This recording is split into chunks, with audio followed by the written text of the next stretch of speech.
get you to talk. This is the Fifth Amendment cop card. It's a 6-step process so that when you get pulled over by the police, even if you're walking or you're a pedestrian, you're the passenger in a car, you don't feel like you're alone. You have a guide. The cops are going to try to get your identification. They're going to do anything they can to get you to talk, to give them some kind of information. Cop passed me. I saw him. I think he's going to mess with me, so I started recording. I'm just going to, maybe I should. No, he's definitely going to be coming. So as soon as you see a cop, you want to start filming. The moment that cop comes around, I start filming that cop. There's no delay as soon as I see him. And then when he comes up, he may tell you that you can't film him. Number one is your First Amendment right to film cops upheld by the 2017 case of Turner versus Driver. Sir, I'm going to need to see some identification. Am I being detained or am I free to go? You're not being detained, but I'd still like to see some ID. The Fifth Amendment cop card and my phone are my superpowers. With these two items, what I'm able to do is fend that cop off. Let me give you my. Here you go. This is the 5A cop card for a non-driver.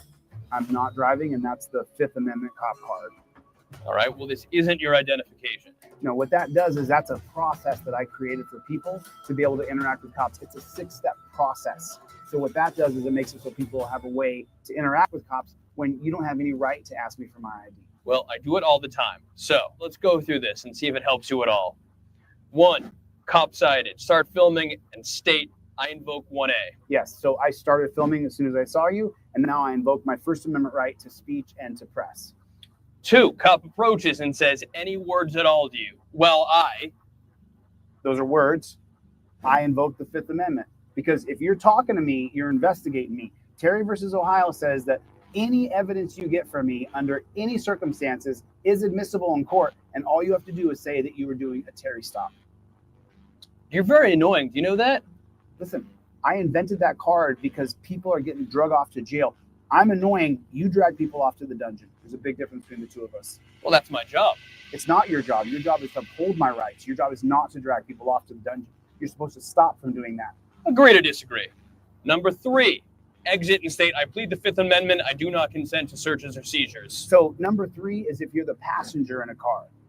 Often the cop will order the passenger out of the car. In that case, because of the 1997 case of Maryland versus Wilson, if you do order me out of the car and I'm the passenger, I do have to exit the car according to the law. So what I have on the card there is exit the vehicle, invoke your Fifth Amendment right, and state out loud, I do not consent to searches or seizures. If you're willing to fight back and you're willing to challenge Terry versus Ohio, which is the basis of Maryland versus Wilson, then you can refuse to get out of the car. But remember, you're going to get arrested. The 5A cop card says to exit the vehicle and invoke your Fifth Amendment right and tell the cop, I do not agree to any searches or seizures.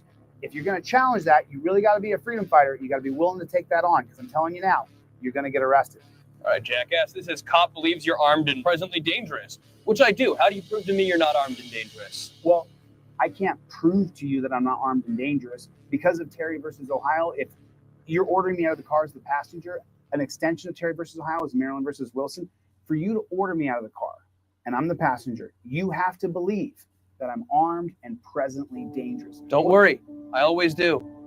That's what I'm talking about. So, but this is a caveat for people who want to fight back with their rights. If they're wearing a tank top and a pair of shorts and they're filming everything like I am, and they can prove on camera there's no way a prudent man would believe I'm armed and presently dangerous, you can fight exiting the vehicle. You're probably going to get arrested, but then you can challenge it all the way up to the Supreme Court. All right, number 4, cop demands ID. Well, I would like your ID. Matter of fact, you know what? I demand it. You're in a high crime area. You're someone suspicious. Show me your ID. Well, number 4, if you keep reading it, it says the 2004 case of Hibble versus Nevada, which states that if you have reasonable articulable suspicion, because I'm in an alleyway and you say it's a high crime area, and you have some sort of reasonable articulable suspicion, then I have to tell you how I identify. Can't believe Nevada let me down like that. Nevada didn't let you down. Hibble versus Nevada is a huge violation to our Fourth Amendment. What it does is it makes me identify to you how I identify. Well, what if my speech is slurred? That could give you more suspicion to detain me and put me in torture cuffs. The truth is that Hibble versus Nevada is actually a violation of my Fourth Amendment right. I should never have to tell you how I identify unless you have probable cause. It is the law. So if the cop says, you have to give me your ID, I have reasonable articulable suspicion, you show them number 4 on the 5A cop card that says, Hibble versus Nevada says that I have to tell you how I identify. I identify as good citizen. 5, you tell me off, use vulgar language, and I say that I'm going to charge you. Which, you know what? I will. Because you got a sassy mouth on you. You know that? Well, you got a sassy face on you, copper. The truth is that I can use any words I want. I can say anything I want to you. I can call you a farfignugan, dog-catching, fother mucker. The truth is any words I want I can use to you. And this is the Brandeis formula, created by Philip Brandeis, who was on the Supreme Court. He said that you can use any words in any language ever created, and that is freedom of speech. Sometimes when I interact with cops, specifically and on purpose, I'll use vulgar or foul language towards them because I'm challenging them to see if they're going to arrest me for free speech. You may have a loved one, a brother, a cousin, a sister, a lover, who's going to use vulgar, aggressive language toward police, and that cop may threaten to arrest him. This is where the 5A cop card comes in handy. Pull out the 5A cop card, show them number 5, and tell them that if they arrest your friend or loved one for foul language, that goes outside of their qualified immunity and that they'll be facing a federal civil rights lawsuit. 6. Oh. All right, if I say let me talk or tell you not to interrupt me. Then what I'm going to say is the 1987 Sorry, case. I was still speaking. I'm currently trying to speak. I can hear you. Yeah, so why are you interrupting me? I have every right to interrupt you. 1987, Houston versus Hill. Mr. Hill interrupted police as they were attacking his friend. He was arrested and charged with interrupting police. The holding actually says that I have a right to interrupt you. You don't get to curb my speech just because you don't want to be interrupted. Right, but I want to. I don't care if you want to. You're a jackboot thug pig. Of course you want to. That's the whole point. I don't have to tell you a damn thing, copper. Now, what you don't have the right to do is interrupt the police officer when he's engaged with other people that doesn't have anything to do with you.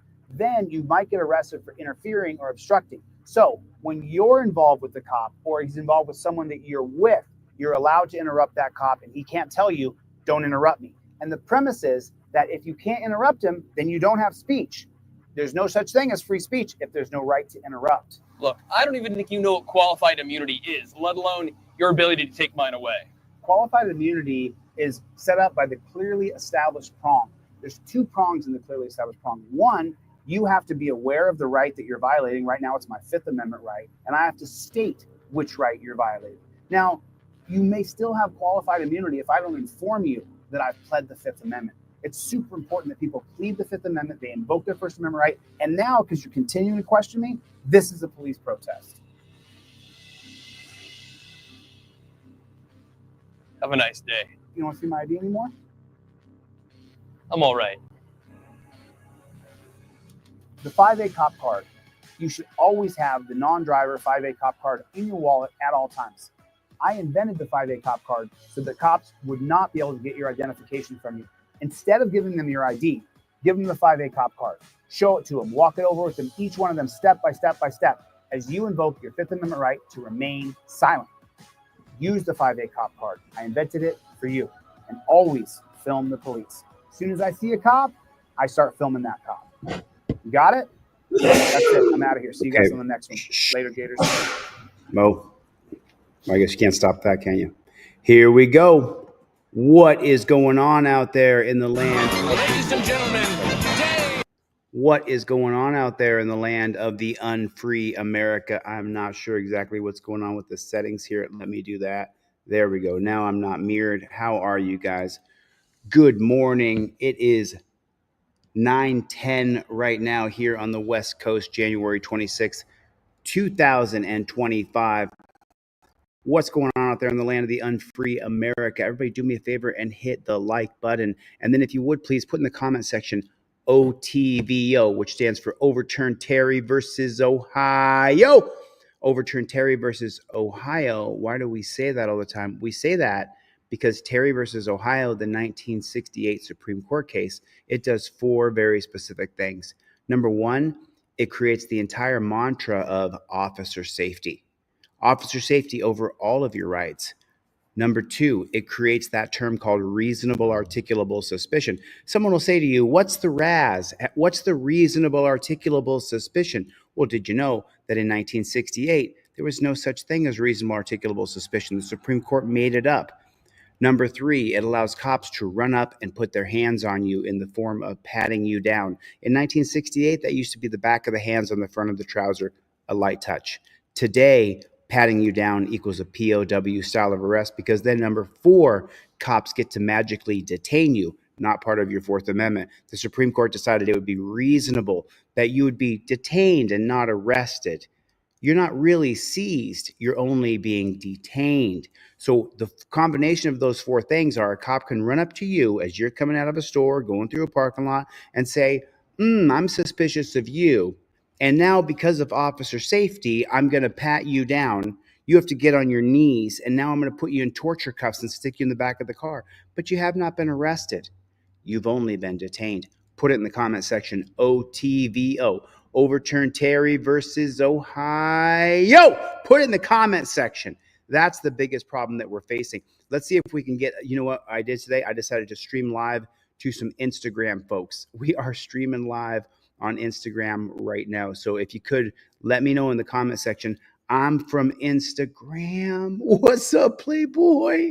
What's up, Playboy? What is up with the Playboy? I found this video yesterday. So there's the 5A cop card if you're new to the channel. How many people are new? Put a 2 in the chat if you're new. Put a 1 in the chat if you have been here for a long time and you are a member of Team DLZ. Someone else just joined. Thank you for becoming a member on YouTube. I appreciate that. Put a 1 in the chat if you are a long team member of Team DLZ, and put a 2 in the chat if you are new. You know, I was going to save this for just Team DLZ, and Team DLZ, I'm going to put a video out on the channel today, but I'm just going to say this. Constitutional Law Scholar, the board game. You know how people do stuff and they're like, oh, I'm coming out with this thing, and then you're waiting for that thing to come out, and then it comes out and it's just like, it's just a little dud. No. Constitutional Law Scholar is a juggernaut. It's as good of a game as I thought it was, and now that we start to put it on the wall and put the final pieces together, Constitutional Law Scholar is one hell of a game. It'll be like the Trivial Pursuit of the 80s. Do you remember? Who remembers the game Trivial Pursuit? Put a 1 in the chat if you remember the game Trivial Pursuit of the 80s.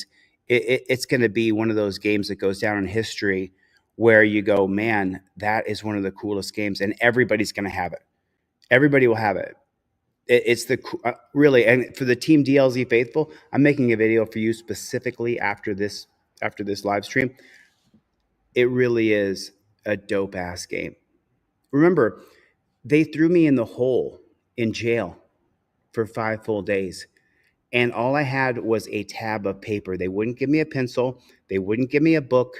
You didn't get a pillow. There was no, it was horrible. You're just sitting in this room all by yourself. And I sat there and I figured out Wanda Meese. Court defense is what I've been saying. Challenge personal jurisdiction. Constitutional Law Scholar teaches you a game, a way that you can. Kimberly Seitzer says that, Chili, you should make a twister game for cops to play. Only if they're twisting themselves out of being a JBTP. Put it in the comment section, JBTP. What does JBTP stand for? Jack, boot, thug, pig. Now, how many of you guys see the thumbnail this morning? And I'm going to go right into that today because this is brutal. This guy absolutely attacks this guy. And you've never seen, I mean, of course we've seen something like this, but this is really horrifically bad. And the title of this is Examining Police Officers' Use of Force in Lawrence. And that says Boston over there in the upper right-hand corner. Massachusetts is a total police state. Oops. Oopsie-daisies, it won't let us play it on Reddit. That's crazy. That is crazy. Let me see what we got here. I'm going to pull that. Oh, did you guys see Caroline in Fort Worth is out? She kind of gave a rambling speech last night that she was finally out of the dungeon. And I'm so happy that she's out. You know, the last thing I wanted to see was Caroline in Fort Worth, and she's in that bad position. One more time. I'm going to refresh this bad chicken here real quick. Here it is. Now, this is a brutal beatdown. So hopefully YouTube China, I don't know if Instagram is going to block me for showing you this video. I've streamed to Instagram before. But what you're going to see here for the Instagram folks, you know, look, and I don't know if you guys can read the comments or not. If you can see the comments from YouTube and from Facebook on Instagram. But I show the videos that they don't want you to show. And my channel gets shadow banned for it, but I'm not going to stop showing it. I'm going to show you guys exactly the truth. And sometimes it's hard to accept, sometimes it's hard to see, but I'm going to show you guys the truth. And this video right here is absolutely brutal. And this is out of Boston, Massachusetts. And we begin tonight with an exclusive in our Commonwealth Confidential State of Policing series. The NBC 10 investigators have obtained this video of a controversial takedown inside the Lawrence Police Department. You can see here it shows a captain.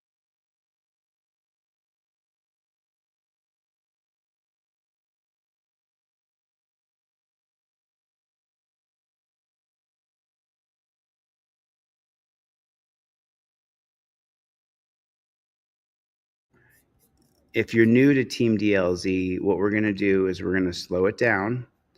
We're going to go to 0.25%. We're going to turn the volume down a little bit so that we can still hear what people are saying and what's going on.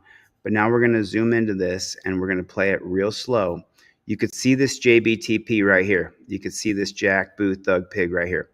Now this guy's not fighting. He's just standing there. And this is at 0.25%.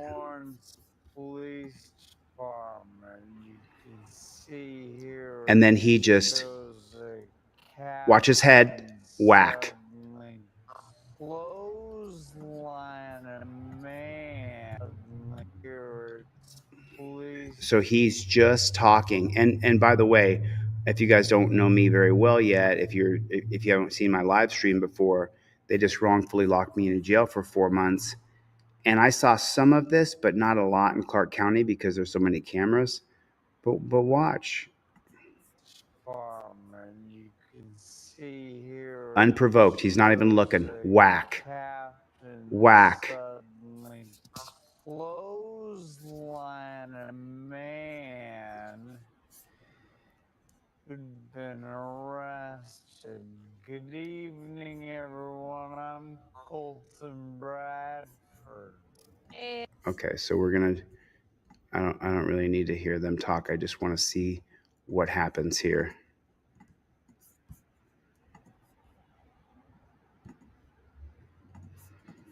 Federal law. See here it shows a captain suddenly clothesline a man who'd been arrested. Good evening, everyone. I'm Colton Bradford. And I'm Priscilla Casper.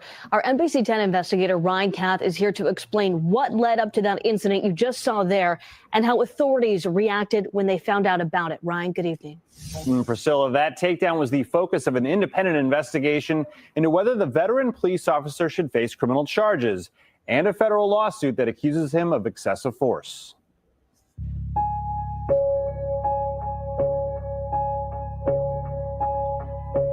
The moment seems to come without warning.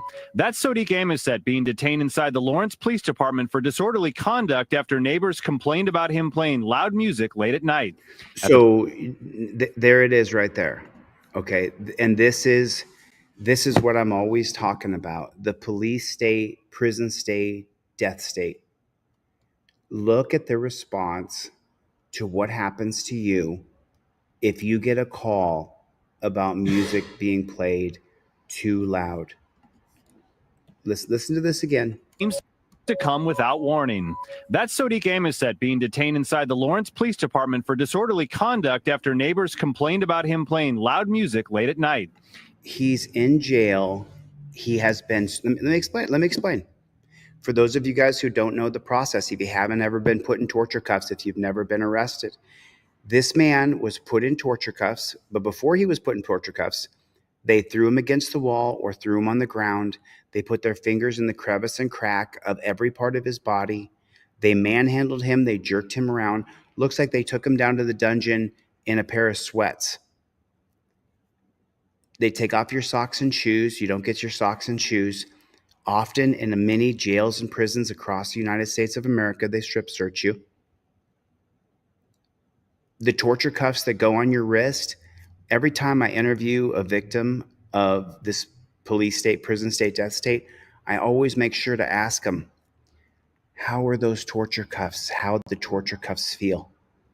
They hurt so bad, it's unbelievable. And this guy's standing there and he's not even looking.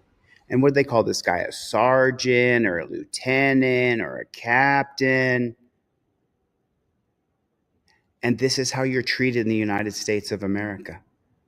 And the worst part for this right here is the blind side that this captain or lieutenant or sergeant, it's just so unbelievable what they do to this guy.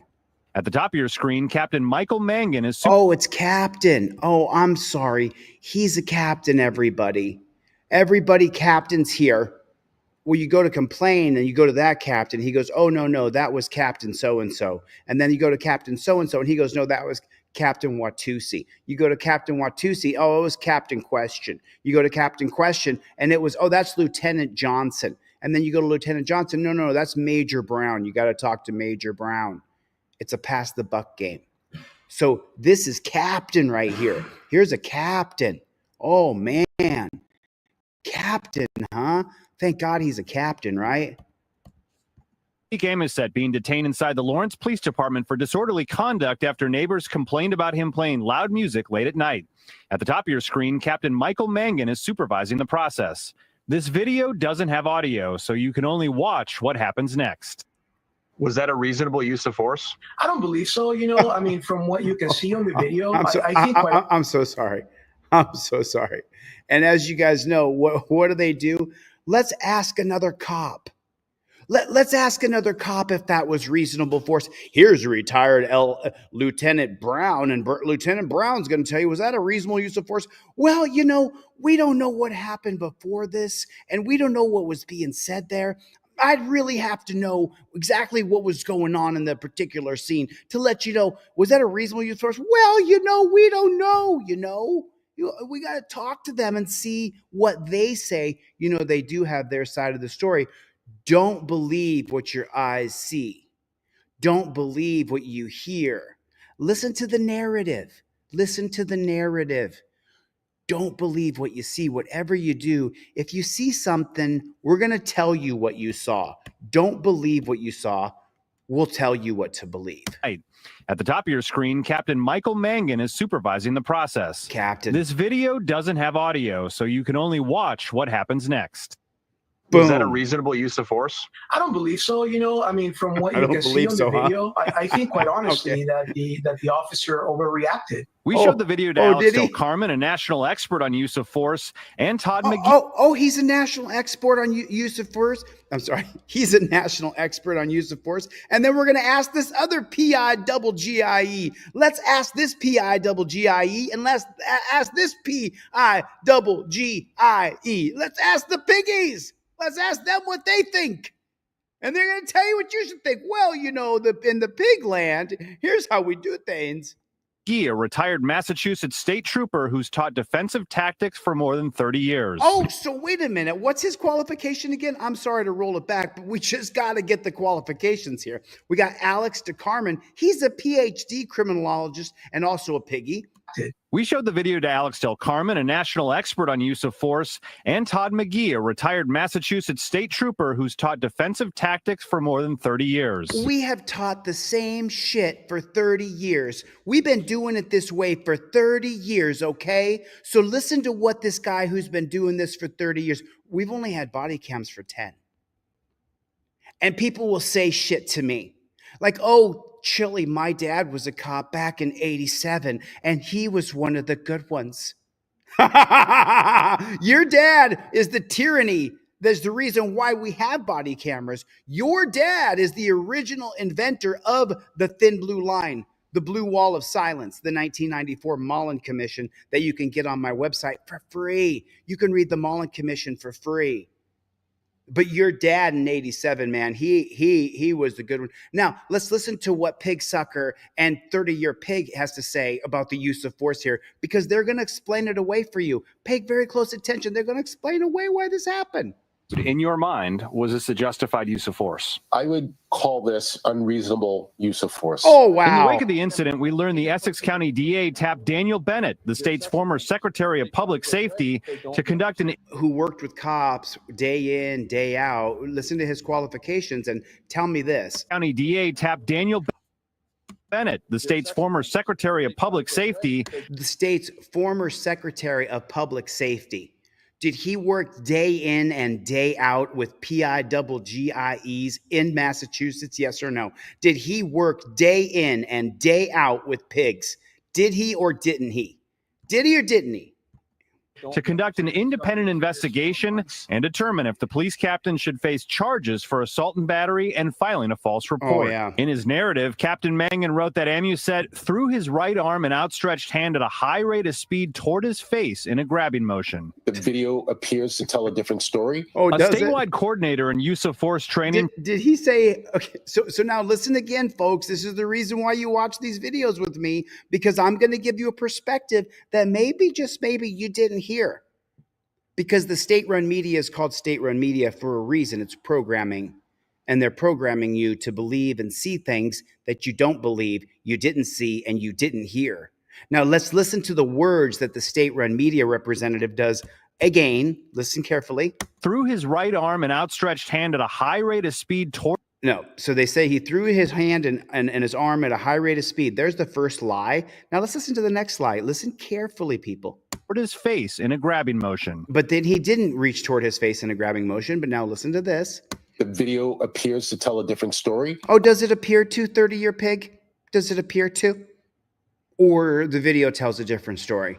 He had his hands down. He was just explaining to the PIGGIEs what was going on. And then that captain, he's a captain though. You know, of course, this guy, he came in because he was a ruckus in his neighborhood. He was playing music. But now there's a captain. What do you want to do? Do you want to destroy the captain or just let it go? Because, you know, the guy he brought in was a thug. A statewide coordinator in use of force training provided analysis. A statewide coordinator and use of force trainer. Listen to the words again. Appears to tell a different story. A statewide coordinator. A statewide coordinator. In use of force training provided analysis for the investigation. And use of force training coordinator provided your narrative. He determined the police captain tried to de-escalate the situation. Oh, he determined that the police captain tried to de-escalate people. Don't believe what you saw. He determined. The use of force coordinator, he determined. Okay, this is some rich shit. This is some rich shit right here as they throw him in a cage. Provided analysis for the investigation. He determined the police captain tried to de-escalate the situation. Oh, is that what a de-escalation? Can we just see what a de-escalation looks like again? There's the police captain here. Let's see. He determined the police captain tried to bring in de-escalation. Arm and outstretched hand at a high rate of speed toward his face in a grabbing. Oh, but the captain said he threw his arm up at a high rate of speed toward his face. Said threw his right arm and outstretched hand at a high rate of speed toward his face in a grabbing motion. The video appears to tell a different story. A statewide coordinator in use of force training provided analysis for the investigation. He determined the police captain tried to de-escalate the situation numerous times, including bringing the 29-year-old to a holding cell until he calmed down, then removing his handcuffs to complete the booking process. Oh, you removed the handcuff, man. So what do we think of the statewide coordinator's perspective there? What do we think of that? What do we think of the statewide coordinator's perspective? The captain tried to de-escalate it. He tried to de-escalate it. And then he you know what he thought? You know what? I'm going to de-escalate this by clotheslining the guy who's not looking at me. I'm going to de-escalate this and I'm going to write in my report that he threw his hand up at a high rate of speed and it was coming toward my face. The captain tried to de-escalate everybody. Oh, poor captain. I mean, I'm just telling you. Justin, come on, bro. Justin Knighton, you've been around for. Think why are cuffs uncomfortable? Could someone help Justin? What are cuffs? What torture cuffs are always torture. Torture cuffs are always torture. You guys see how the police audit I did last night? I saw some coppers when I was driving. I whipped over to the side of the road. I jumped out. I started filming those cops. What did I say to the coppers? Torture cuffs are always torture. It's not think why cuffs are uncomfortable. It's the cuffs come from the 1638 Delaware colony, whether I like it or not. And the 1638 Delaware colony created cuffing so you could cuff the slaves that came off the ships because the ropes weren't very good. If you chained them up and cuffed them, then you're not going to have any more amistades, not going to have any more ships where they're going to take over the ship, which is a true story, which is what happened. Team DLZ rolling through the chat. Team DLZ rolling through the chat. What's going on, Brian? I saw FAPA in here earlier too, First Amendment Protection Agency. Oh man, let's keep going. Let's keep going. Remember, the use of force expert said the captain tried to de-escalate. The expert described this as a universally accepted takedown. Oh, whoa, shit! I'm so sorry to keep interrupting this. They determined that clotheslining someone when they're not looking, slamming their head into the ground, then jumping on top of them with a bunch of other pigs, this is a universally accepted takedown. Universally, we say that this is okay. This is a universally accepted takedown. Oh, is that your cousin? Is that your uncle?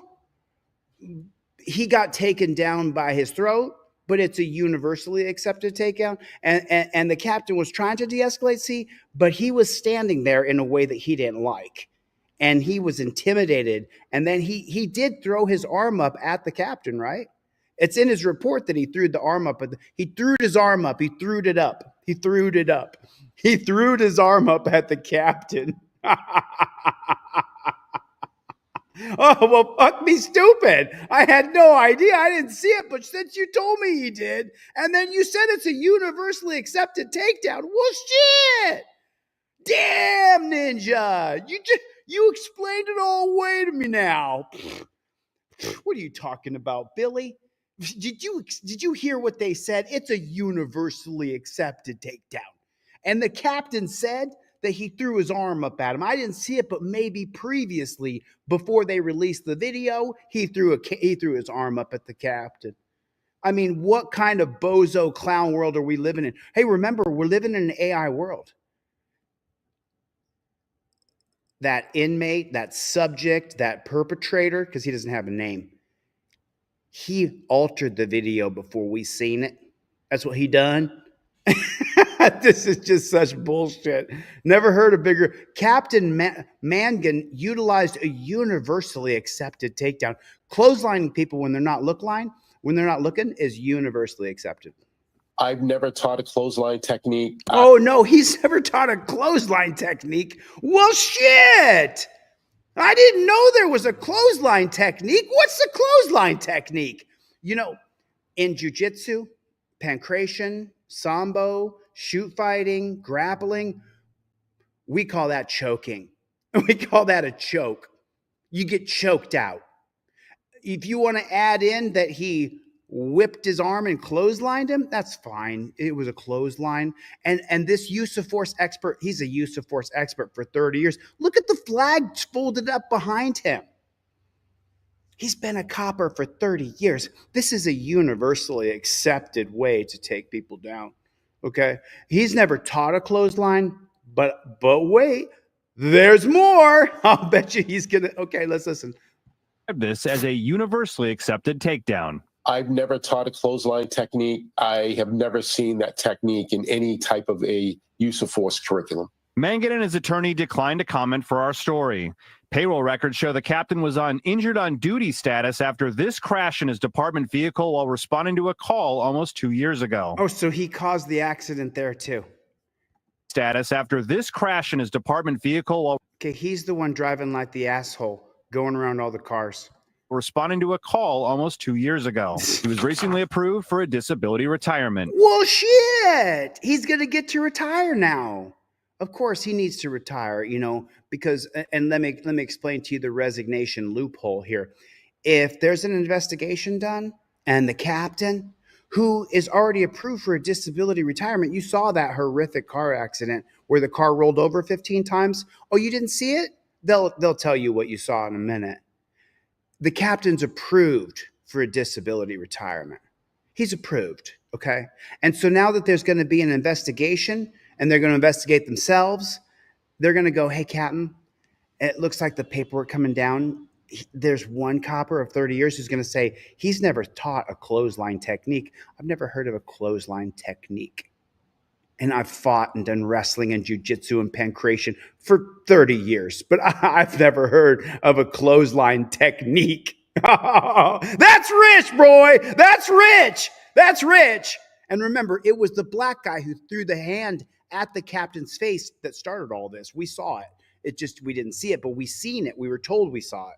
Meantime, Amusett filed a federal lawsuit against the police officer and the city of Lawrence for a takedown that he says caused his head to hit a metal door and the concrete floor. But I cannot imagine any sort of verbal threat that this person. On the concrete floor. But I cannot imagine. Okay, so he put his hand. Oh, shit. I'm sorry, guys. You know what? I have led you astray here. I have led you astray. Okay, I lied here. I didn't mean to lie, but I lied. He did have his hand up in the air. I'm sorry. I was so wrong about this. I was wrong about the captain. I was wrong. He put his hand up in the air and he did a chopping motion. Okay, watch this chopping motion this dirty black guy did. What a dirty black guy. I mean, come on. It was the black guy's fault. Remember that. But I cannot imagine any sort of. Oh, man.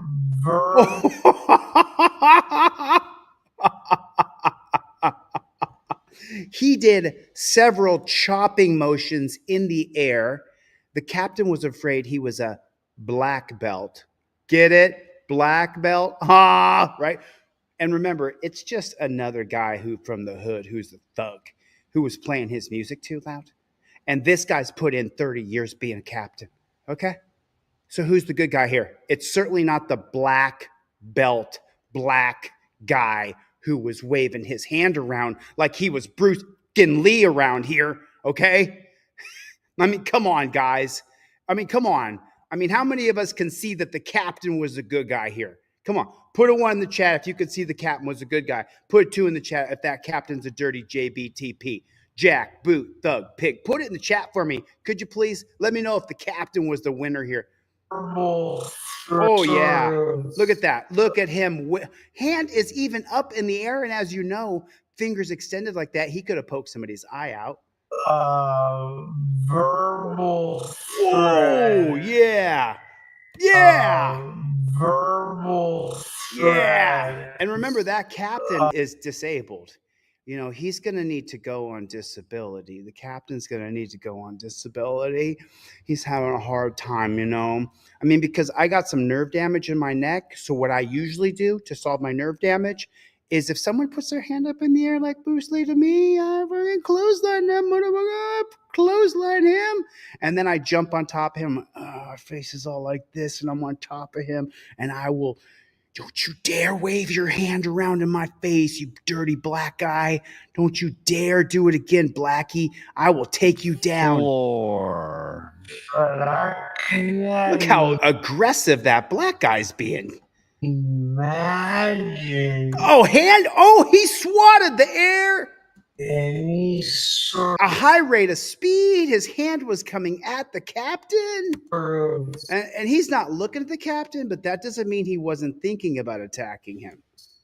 Oh, yeah. Oh, booyah! Oh, yeah. Oh, yeah. Take him. Oh, yeah. Yeah. Oh, yeah. And then let me tell you what happened. Then when he was on the ground, that dirty black thug was resisting. You can hear the cop screaming, "Stop resisting, stop resisting." What'd you see? Well, what I saw is the black guy put his hand in the air, and you know he's a thug anyway, and he was waving his hand around like a thug. And then the captain had to take him down with a clothesline technique, which is a very advanced technique that we're only teaching in this facility, but it's been approved by our policy. We wrote that down. And then when we took him down to the ground, he was resisting. Well, how do you know he was resisting? We heard the captain screaming, "Stop resisting, stop resisting." And then you could see the black guy, he was fighting from the bottom. And so the captain, he had to rain down punches on his face for his safety and yours. For our safety and his safety, we had to rain down punches on his face. You know, he's better now. And that black guy, hopefully he's learned a little bit of humility here. and he's learned a little bit of appreciation for the boys in blue who are working so hard. Okay. Yeah. Everybody needs to understand that. I just want to be clear. That would have justified for the officer to put the person down on the ground. Essex DA Paul Tucker told me his office takes allegations of police misconduct extremely seriously. Oh, well, shit. Well, shit. Listen to this again. For the officer to put the person down on the ground. Essex DA Paul Tucker. Essex DA, who, the police explained to him what happened here. And so the Essex DA in Boston is going to say what exactly? Tucker told me his office takes allegations of police. They take allegations of police brutality very seriously. They take the allegation very seriously. They can't see the video. They can only hear the allegation. We know he filed a federal civil rights lawsuit, but he was exaggerating. We did approve policies. The technique is widely used. You heard in the report there that technique is a widely approved technique. You guys know that. Come on now. Police misconduct extremely seriously. And in a statement, he wrote, the conclusion of the investigation was that in view of all the factual circumstances and the applicable legal standards, criminal charges could not be proved beyond a reasonable doubt. Man. Let me read it again. Let me read it for you guys so you guys can read it. Okay, the police misconduct allegations. Don't watch the video. Don't watch the video. The conclusion of the investigation. Oh, well, shit. I'm so sorry. I don't even know what I'm reading this to you guys for. The investigation has been concluded. They already done their investigation, and they went and found out already that they approved this use of force and that everything they done was perfectly done good. All right. We took a look at ourselves here. We re-examined ourselves, and we decided that the conclusion of the investigation was that in view of all factual circumstances and the applicable legal standard, criminal charges could not be proved beyond a reasonable doubt against Captain Mangan.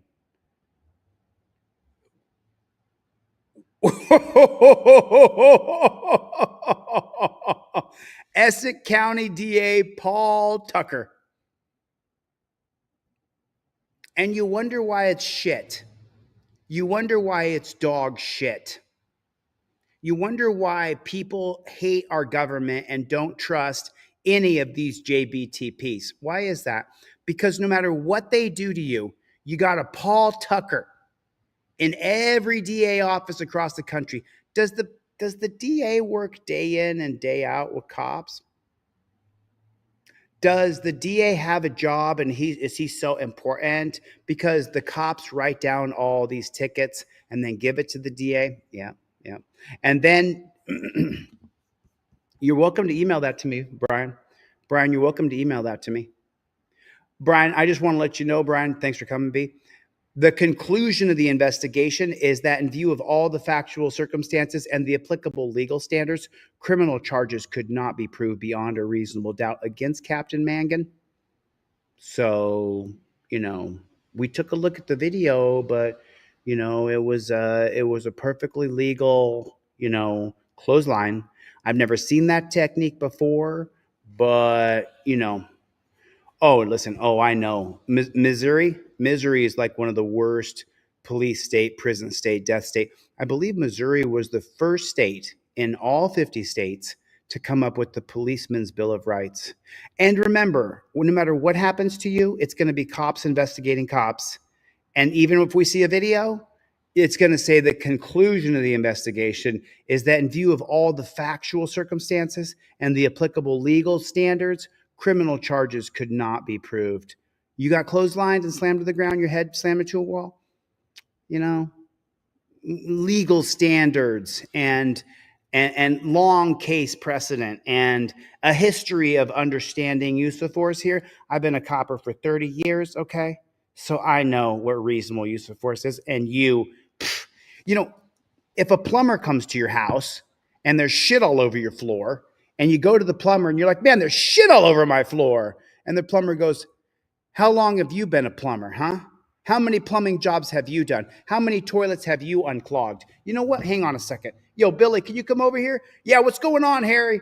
This guy's saying I shit all over his floor and I got shit all over his floor. You need to be a plumber before you can decide if this is a bad plumbing job or not, okay? Don't just say this is a bad plumbing job. This guy's been a plumber for years and I've been a plumber 30 years. So if there's shit all over your floor, it's because it's you. You're seeing it wrong. Go get a mop, bro. Go get a mop. You get over it. Get a little shit on the floor. It's no big deal. It's no big deal. All applicable legal standards were followed. Captain Mangan. Emusit's attorney said he and his client did not want to comment with the federal lawsuit still pending. Priscilla?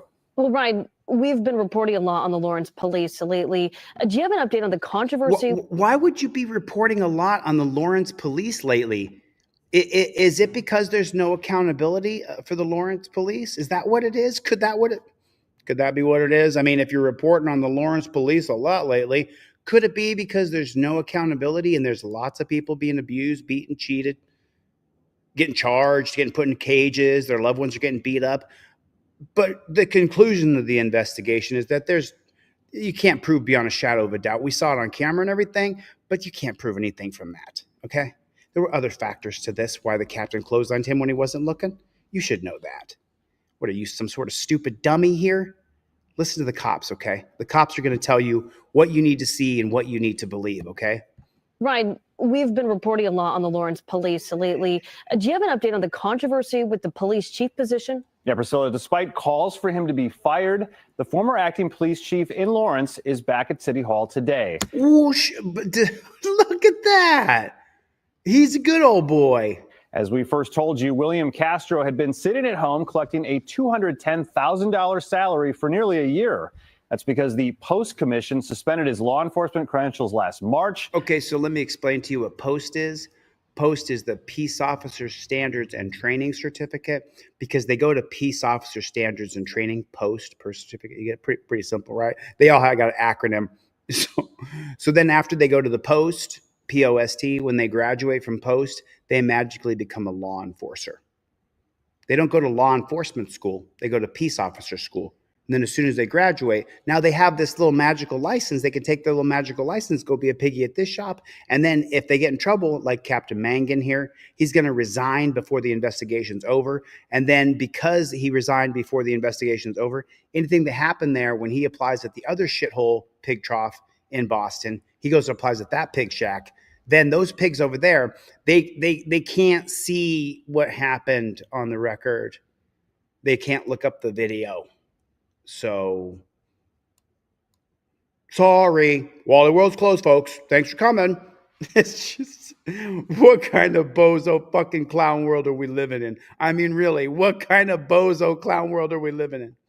A decision that came after Castro initiated a vehicle pursuit in the middle of the day for suspects wanted for passing a bad check. A vehicle his law enforcement credentials last March. So he's driving on the sidewalk here.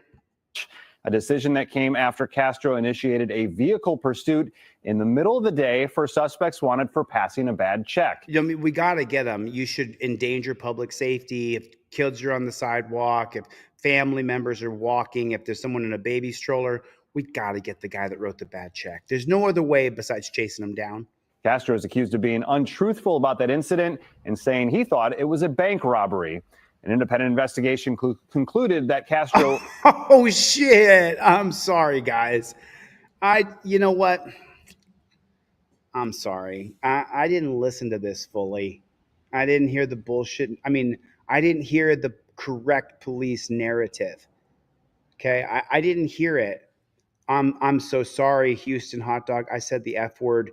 You know, watching a guy get his head slammed into the ground, I shouldn't have said the F word. I said it. YouTube China, United States government, YouTube United States government, you better make sure that you age restrict, demonetize this video.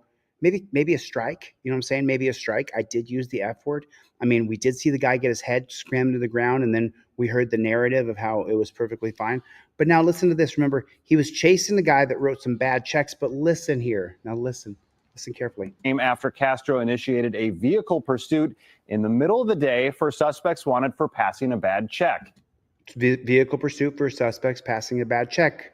Is there a difference between passing a bad check and... Castro is accused of being untruthful about that incident and saying he thought it was a bank robbery. Oh, you know, I usually make that mistake. Usually I make that mistake. You know, I'm usually like, someone says it's a bank robbery, bad check. If it's a bad check, it's a bank robbery. I could easily get those confused. You know, couldn't you? Couldn't you easily? I mean, put a 1 in the chat if you could easily get those confused. Put a 2 in the chat if that's a lying jack, boot, thug, pig. If that's a so, Mr. or Mrs. Smith, what you do is you shoot me an email. You go to my deletelaws.com where you can get a trifold. Today's 2-for-1 trifolds and your cop cards that you guys saw the promo for today. Lots of 2s in the chat. Man, you guys don't believe the police? What kind of bad citizens are you? I mean, it was approved. It was an approved use of force. And the conclusion of the investigation was that they done nothing wrong. And then the chief went from officer, sergeant, lieutenant, captain, chief. The chief, he was chasing down bank robbers. See? He was chasing down bank robbers. He thought they were bank robbers. Then he took a year off. Got paid $210,000. So that's, roughly $15,000 a month, $16,000 a month, where he took a year off and got paid 16 grand a month to take the year off because, well, he was confused about whether or not those were bank robbers or not. So then, Mr. or Mrs. Smith here, I will send you a link. You can go to WeTransfer.com and you can send it to me that way, or I'll send you a link from WeTransfer where I pay for you to submit the video to me. I mean, Mr. Castro, my name is DeCastro. His name is Castro, so he must be telling the truth. Michael Taylor, right? Michael Taylor, did you see that? I mean, Michael Taylor knows. Michael Taylor is a black man. He knows that this black guy was a thug and that he was, obviously waving his hands around like Bruce Lee. And everybody knows, I mean, this, I mean, you can chime in, Mr. Taylor. You know your fellow black people. That black guy was trying to, he was going for one of these. Oh,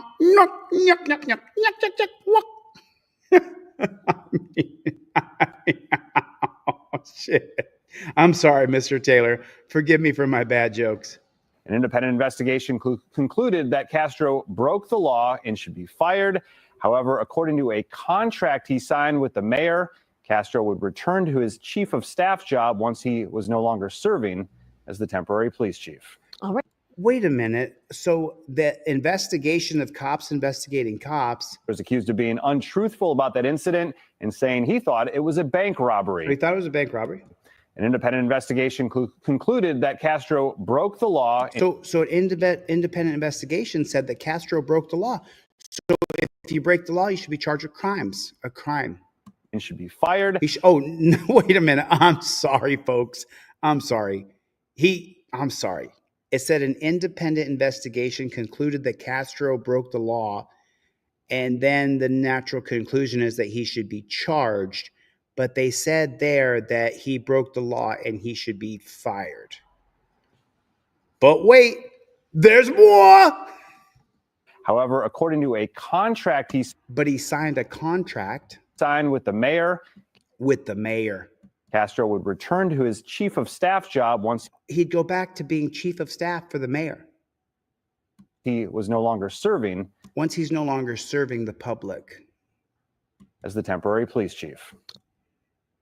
All right. Well, interesting update there. NBC.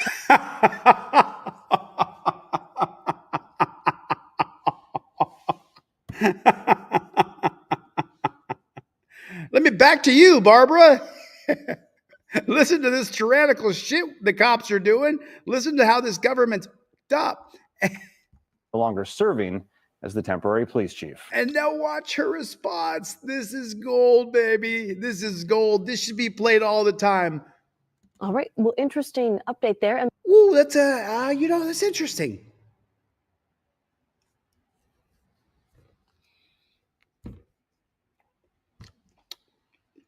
That was really interesting.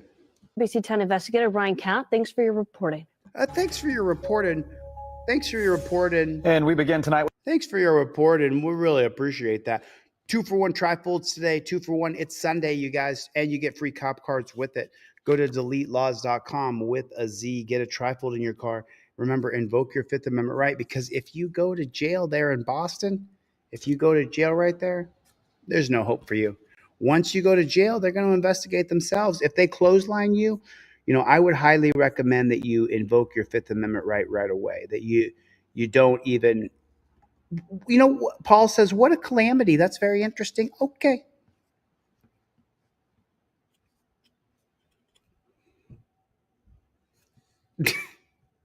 Oh, yeah, and this is only going to get worse.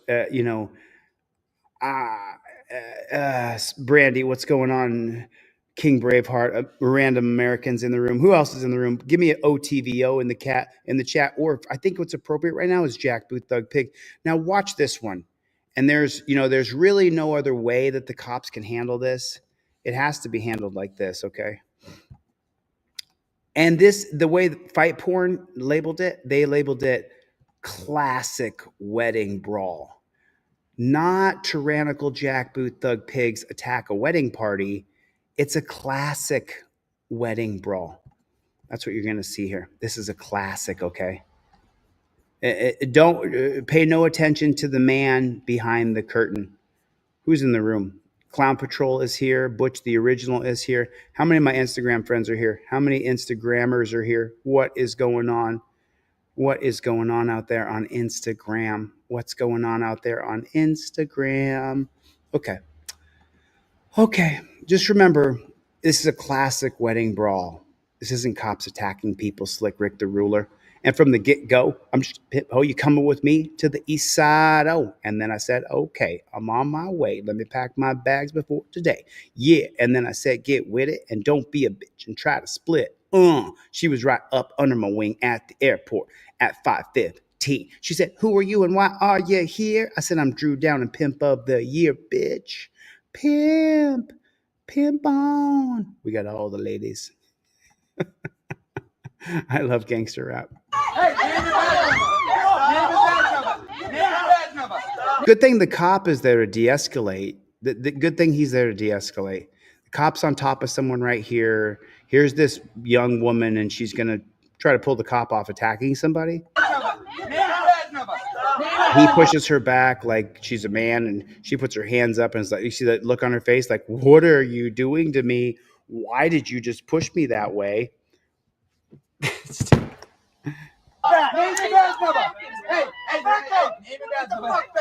Yeah, because that always. Oh, she kicked her foot at that cop. Oh, she got herself up off the ground. Do you see that? So she was on the ground.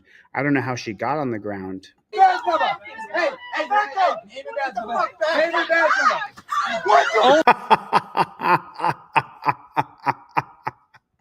Any other guys fight or train in here? Because usually when a girl does a little soft little kick at me like that, and I just kind of laugh because she's not on my level or even close, and I'm a man, I'm 20 times stronger than her. Usually when I get someone who does like a little tiny kick at me, I pull back and I just wham. I'm going to go full. I'm going to get full twist. Make sure I twist my fist at the end. See, because a lot of people don't know that the power from your punch comes in the torque. People think that you punch someone just as hard as you can. If you know how to punch, if you know how to hit, when I punch, my hand is going to start like this, and then it's going to twist. And when I twist, that gives me maximum torque. I mean, what do I know? Only a little bit. But she did take a kick at this good cop. Oh my God. And then he got between him and her, so he has got to get choked. He pulled his drunk girlfriend or whoever she is. She might be the bride. Yo, Coops! Coops, get over here, bro. Look at that. Look at that. This guy right here saw that pig take a swing at that woman, and I don't care if you're wearing a badge or not, you're a pig. And so he's going to take matters into his own hands. Yo, Coops! Coops, get over here, Boom. bro. Oh, my God. Hoovy, get back. Hoovy. She kicked him in the ass again. You see that? She's going to give that cop a kick in the ass because he's being a pig. Hoovy, get back. Hoovy, get back. Hoovy. You see that little kick she does? Oh, so he's saying that's my wife that you punched, and he's saying it's on video. But as you know, whether it's on video or not, the cops are going to conclude their investigation and find out that you did wrong. They're going to do their investigation and they're going to conclude. Oh my God. Oh, what happened? I didn't get to see it. So watch over here. Okay, so we see, he threw her on the ground. Oh my Oh, so he threw her on the ground. She smacked the back of her head right there. God. Oh my God, you just fucking knocked her out, bro. You just fucking knocked her out, bro. You just knocked her out. No, wait a minute. Why is she getting put in cuffs? She was the one that put her hands up, was like, what the hell? You just pushed me away? Oh, good thing you got hurt, copper. You're all going to go to jail. Of course, we're all going to go to jail. The cops are the good guys. Dude, her head just hit the pavement.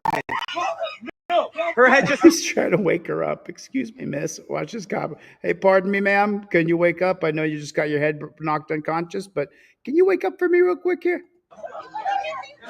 Dude, her head just hit the pavement. Hey, you awake? He's giving her a little chest rub. Back of her head's cracked open, but rub her chest a little bit, bro. No, her head just hit the pavement, bro.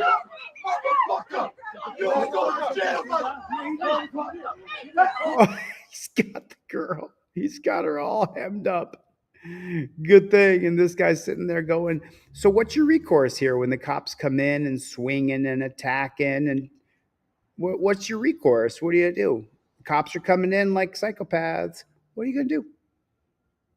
What's your recourse? What? Stop resisting. You better stop resisting. Get down on your knees and thank us. We're here to protect and serve you. Get on your knees, bitch, now. Okay? You're going in torture cuffs, cope dog, you dog.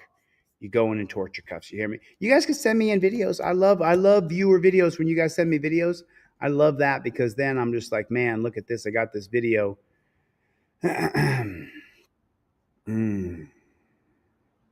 Let's see what we got here. Let's see what we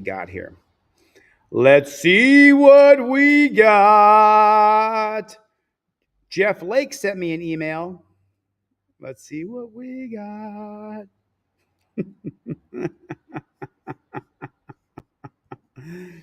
Oh, man. This one right here. I got one sent in here. Here's a good one. Oh, I'm so sorry. We're not quite done with this one just yet. So we got that little chickie over there in torture cuffs. We're cuffing her up. I'm sorry. I didn't mean to interrupt. Milena chimed in. The Ninth Circuit held that cops can use handcuffs, torture cuffs, during an investigative detention, traffic stop, if they can articulate a good case on this is United States Taylor Ninth Circuit, 1983. I will research that case and take a look at it. But the cops are restoring order over here, so we got order going on. Okay, we have plenty of order going on here. Okay, good. Just want to make sure. Oh, that's it. That's the end of that one. That's the end of that one. Is that okay there? Before we get started, I'm Judge Gant, now in session. Oh, man, you know, nothing makes me more confident. Nothing makes me more confident for my case. When I go in there and I hear him talking like my friend JD, and listen, here's what we're going to do today. We're going to take a look at this case here, use of force, and we're going to bring in some experts, and we're going to make sure we get to the bottom of this in here courtroom, all right? Nothing makes me more confident when I hear that deep Southern drawl. Once I hear that deep Southern drawl, then I know for sure the judge is going to be a good one. I know he's going to be 100% for justice and transparency and truth. All I need to do is just go ahead and hear that deep Southern accent. As soon as I hear it, I'll tell you what, you son of a gun. I listen to that accent, dadgummit, and these are the good people. Y'all are bad. Why would y'all listen to that moron delete laws? He don't know what he's talking about. Listen to this 30-year expert on use of force. This was an approved policy, and then we investigated it, and it's not beyond a shadow of a doubt that there's probable cause that the captain did anything wrong.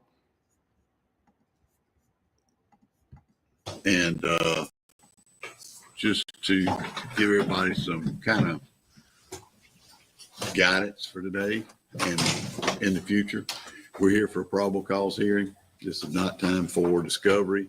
If you don't have discovery, I suggest that after prelims, you get in touch with the state to get discovery. And it is also not a fishing expedition. And we're waiting on Mr. Hudson. Is that right? That's right, Cope. Oh, I'm sorry. He don't know. States for, well, actually call the case numbers. 24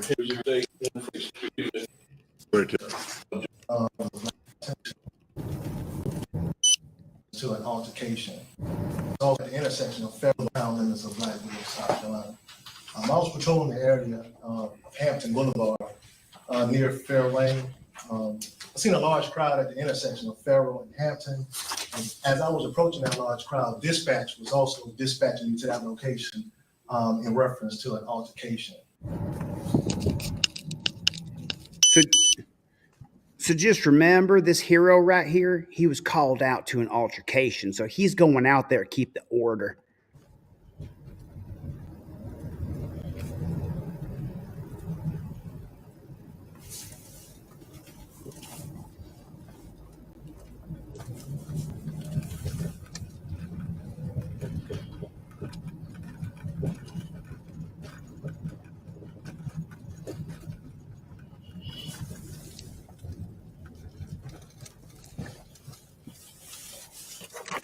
Upon my arrival, I got out of the car, spoke with the victim, who at that time appeared to be frantic, alarmed, panicking. The victim stated that the subject of the defendant. Oh, the subject. The subject. I'm so sorry. Remember that, okay? You are a subject. You're not, even in court, you're not Mr. Joshua. You're a subject. You're a subject. And you will be a subject for what we determine you to be bad in. No, get the fuck away from here. I know you have to talk to everybody else. Hey, you need to calm down. No, he beat me. I left because he beat me. I know you got to talk to everybody else. You need to calm down. You need to calm down.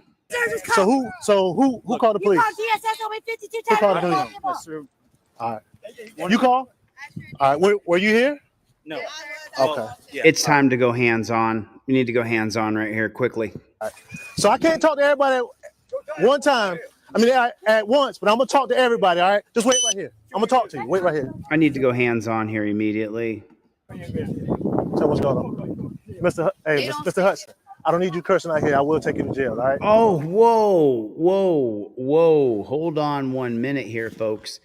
In your trifold and on your cop cards, which I got lots of cop cards, I'll give you the cop cards with the trifold for free.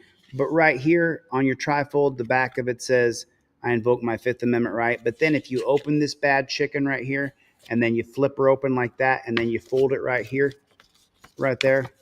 And he said, watch your language. If you got the trifold on you, you could say, actually, I curse out cops all the time. Cohen versus California. I'll use any words I want. By using these words, you get to know the depth of my feelings. Justice Harlan said one man's vulgarity, another man's lyrics. And then if you decide to curse out cops and interrupt them, expressive disorder in the Houston versus Hill case of 1987, expressive disorder is inevitable in a society that's dedicated to individual freedom and must be protected if that freedom can survive. Mr. Hill interrupted police, and I can interrupt you too, Piggy. It's right there. That's case law. You definitely want to say it on camera. So that way, when you do go to court, like they're in court right now, you invoked your right to free speech out loud. You said, I know my right to free speech. I can show it to you on this trifold right here. And so you're going to respect my free speech. And right here, though, he says, I'm going to take you to jail for your leg. Mr. Mr. Hudson, I don't need you cursing out here. I will take you to jail, all right? No. You can go to jail, but the cop should lose in court. Chill. Yes, ma'am. Tell me what. I don't know exactly everything. Uh-huh. What happened? You don't know exactly everything. Go that way. All I know is it was fighting. Who was fighting? Eddie Rayner, the dude in the group. I don't care if they record me. I don't care. Who's fighting? He's got the guns in the white, no shirt. Another man down there. Come on. In the greenhouse. You know what? He should clothesline that guy. You know what I'm saying? That guy in the white shirt, did you see what he just did? He just extended his arm out. Did you see this? Look at them. You see his arm out right there? He's running at the cop. Look at that. Arms out, ready to attack. I don't care. Who's fighting? Whoa, dude. Whoa. Don't come with your arm up at the cop like that. Oh, shit. He's white. Damn. If he had, then the investigation would conclude, if he was black, that he came at him with his arm up like Chuck Norris, because he's white. He's got the guns in the white, no shirt. Another man down there. Look at that hand up. Clothesline his ass. Come on. In the greenhouse, in the green shirt. Which one? They got all, they're not supposed to be. Who's fighting? Who's fighting? Eddie Rayner and the dude back there. Attempted to. Don't be racist, okay? Don't be racist, all right? It has nothing to do with him being black and the other guy being white. It has nothing to do with that this is a white guy and the guy in the dungeon was a black guy. It has nothing to do with that. Why would you draw that conclusion? Like, hello? Police are doing it to everybody. It's not just because the other guy was black. Even though the investigation concluded that they could not find any probable cause against the captain. So, this white guy here. Continue to interview the victim. At that time, I ran Mr. Josh Washburn through Central Dispatch. I was advised that he had an active warrant out of state for Indiana with full extradition nationwide. I walked over to him, attempted at that time to place him under arrest. Hey, turn around, put your hands like that.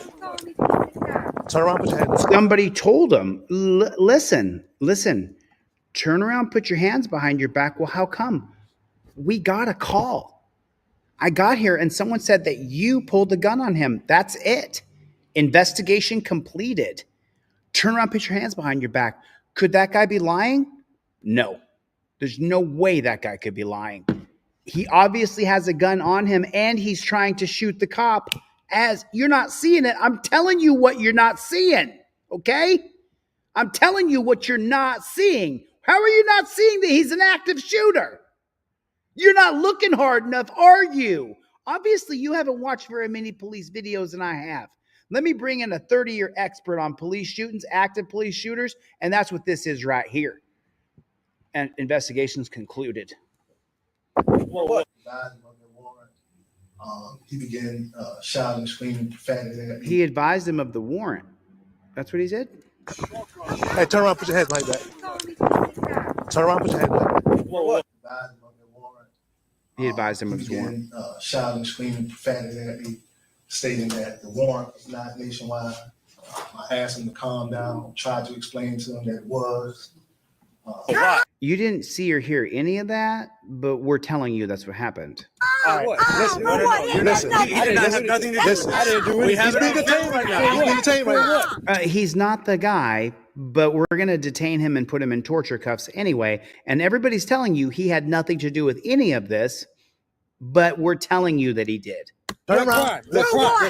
Don't resist. Articulate a crime. Articulate a crime. Don't articulate a crime. And look at what a beautiful species the human being is.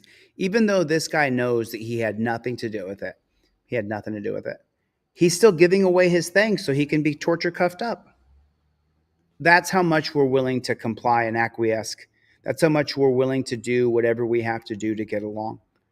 He's giving up the items in his hands so that the dirty jackboot thug pig can put him in torture cuffs. Watch. He has stuff in his hands. Listen, don't resist. Articulate He says, "Don't resist, man." And so he starts to give his stuff away because he doesn't want to resist. Articulate a crap. What is your RAS? What is your RAS? I'm gonna tell you. What is your RAS comes from reasonable articulable suspicion from Terry versus Ohio. Terry versus Ohio allows the cops to detain you, which is what they're trying to do. I'm gonna tell you. You tell me you have a warrant out of Indiana. No, and you know what? They're not thinking about it. You can't come with this 250 miles. Listen. It's been changed. It's been changed. Listen, it's been changed nationwide. All right, listen. I just got off the phone with the solicitor. I'm gonna call it in. Take your hands off. This is assault. Assault and battery. Assault and battery. I'm assaulting you. Assault and battery. I'm assaulting you. It's assault and battery. All right. I'm asking you to turn around. Are you gonna turn around? It's assault and battery. You want a supervisor here right now? All right. I'm supervisor right now. Supervisor. The guy was totally calm on the side of the road. And now he's upset because he's being grabbed because we don't want to be grabbed. Right now, I'm asking you to turn around. Supervisor, one more time. You are on body cam. I understand. You are being filmed. I'm asking. You are making a mistake. Your warrant has been changed nationwide. Your warrant has been. No, it has not. Oh, so they already knew that this guy had a warrant in Indiana, and Indiana's a total cop-sucking state. So then he says, "Oh, let's make it a nationwide warrant," which is you can't do that. All right. Then he turns around and is willingly torture cuffed when he was just standing there. All right.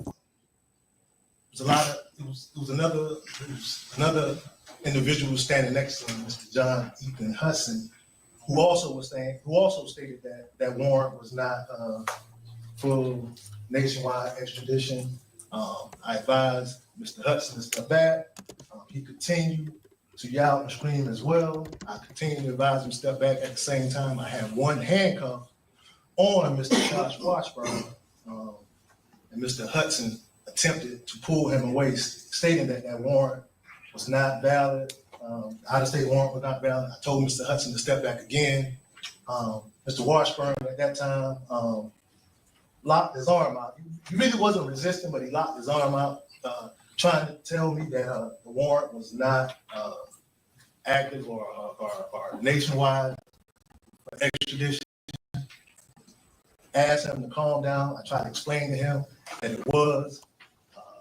So I finally got one handcuff. I finally got both handcuffs on him. And at that time, Mr. John Ethan Hudson approached the individual that I had handcuffed and began to remove items from his person as I was telling him to step away from the prisoner that I had handcuffed and in custody. He did nothing wrong. I did nothing wrong. He did nothing wrong.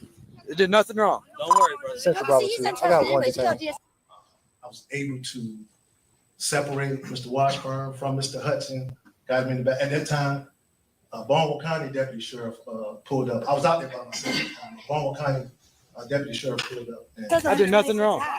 It's a retaliation. This is a retaliation. This is a retaliatory arrest. Retaliatory arrest.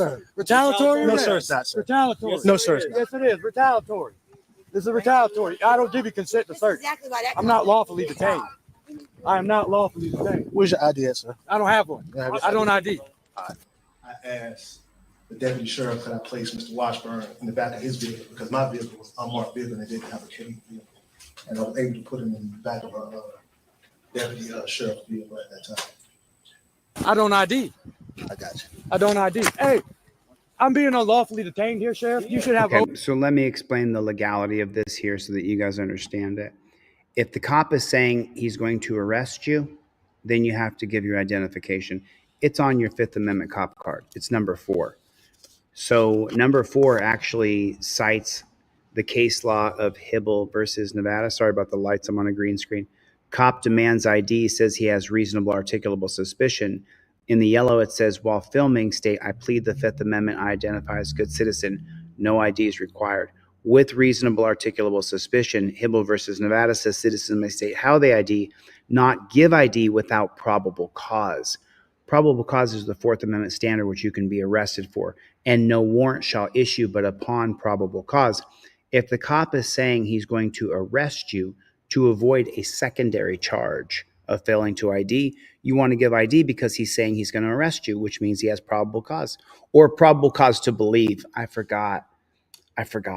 the 1925 case of Carroll versus United States, which creates the automobile exclusionary rule, and the exigent circumstances clause of the Carroll doctrine says that the cops don't have to have probable cause. They just need probable cause to believe that you're transporting illegal alcohol. And then, of course, they can do whatever they want. You want to use your Fifth Amendment cop card. If you're going to get arrested, give the dirty cop your ID.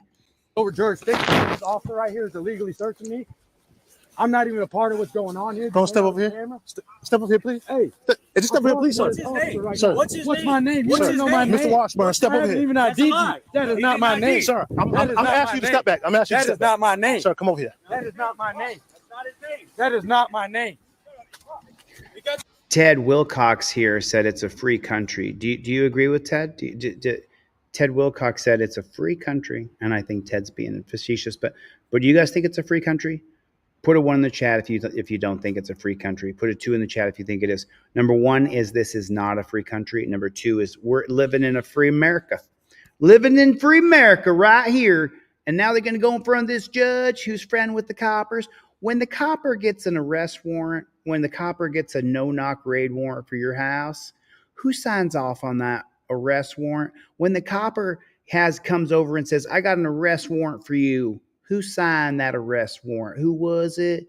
Who was it? Who was the person that signed it? Who signed the arrest warrant for you? Who was it? I'm just wondering. Who signed that arrest warrant? Can you help me out with that? I'm just wondering. I'd appreciate it. Who signed the arrest warrant? I'm just wondering. Who signed it? I'm just trying to figure it out. I just can't figure it out on my own. I'm too dumb. That is not my name. Oh, so he's arresting the wrong guy. That's not my name. Again, illegally searching. Coke doggy dog. I'm asking you to please step back. Absolutely, you're absolutely right. I'm asking you to please step back. You know, you open yourself up for a huge lawsuit. Just listen. Huge. I've already listened. Tom and talked with the solicitor, Bubba. I understand. I talked to the solicitor, and we already know the deal. I got emails from him saying, here's the deal. 250 I understand. I understand that. So you know what you're doing. You're opening yourself up for a lawsuit. Come over here. No. Sir, I'm not detained. Sir, I'm illegally listen, detained. You have an arrest warrant out of Indiana. I am illegally. Okay, so do you hear what he says right here? We are 40% of the world's prisoners in custody. Okay, so Terry versus Ohio, the 1968 holding, says that with reasonable articulable suspicion, so the cop can say, I was reasonably suspicious that this was the guy that had the arrest warrant. So for Team DLZ faithful, for the people who've been on Team DLZ here for a long time, when can the cop detain you? At what point, when the cop pulls up on the scene, you see the cop, he sees you, when can the cop detain you? What has to happen for the cop to be able to detain you? Just wondering. Can you tell me that? There it is. Brandy Sweeney got it. The moment the cop puts his eyes on you and can physically get a hold of you, he can detain you. It might be an illegal detention, but if you resist it, you may not beat that secondary charge. You might beat the initial charge. Then if you have enough money to go all the way to the Supreme Court, Culture Contrarian got it. The cop can detain you in cuffs in the back of his car. The cop can put you in the car, take you down to the dungeon. When you get to the dungeon, take you out of torture cuffs and go, nah, we're not going to charge you. You've only been detained. They took you from your home. They took you from the store. They took you from the street, took you to the pig shack. They get out and they go, no, we're not going to charge you. You were never arrested. You were only detained. That's what the 1968 case of Terry versus Ohio does. That's what it does. That's going to be expanded in the 1980 case of Cortez versus United States, where they can take the totality of circumstances of the scene. We took the totality of the facts available to us at the time, and we created reasonable articulable suspicion. So it just keeps going. The Supreme Court works against us in every way. Detained right now. No, I don't have one. It's not IDing. I didn't ID to this fucking public servant. This fucking public servant. You're a bitch. You're a bitch. Free Palestine, it hit it spot on. Terry versus Ohio lets them into our lives. It's the foot in the door. Did they use qualified immunity? Is this qualified immunity right here? This is not qualified immunity. This is Terry versus Ohio. Terry versus Ohio's first. It comes in first before everything else. Get the fuck off. Get the fuck off. Get the fuck off. But see, if the cop talks to him nice and the way he puts him in torture cuffs and he uses just words like this as I'm torturing you, thank you so much for letting me torture you. Don't worry, bro. Don't worry, bro. Y'all need to calm down, okay? You know what the Fourth Amendment is, right? Yes, sir. Yeah. Illegal search. Illegal search, baby. Sir, I'm asking you, please, man. You are on the public. That's illegal search and seizure. That's illegal search. You are on the public. That's illegal search. You are. Illegal search. That's an illegal search. That's an illegal search. Illegal search. I love this. Hey, this is Huggins. This is Captain Huggins right here, opening himself up for a 1983 lawsuit. No, he's not. 242, deprivation of rights. You know that? Do you understand that, officer? Do you understand that? Do you understand that? Hey, sir, can I put him in your bill since you have a case bill, please? 242, 1983. Thank you. Hey, what's your name and badge number? What's your name and badge number? What's your name and badge number? Ortiz. What's your call number? Okay. Hey, can you explain why I'm getting put in the back of your car? You're going to be transported to Baltimore County Detention Center. For what? You have a warrant from Indiana. That doesn't make no difference. And it's fully extradition and it's nationwide. No, it's not. You're wrong. Hey, he's fucking wrong. Sir. Hey, go back, guard down. I appreciate it.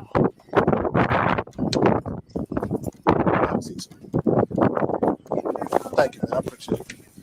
Appreciate it.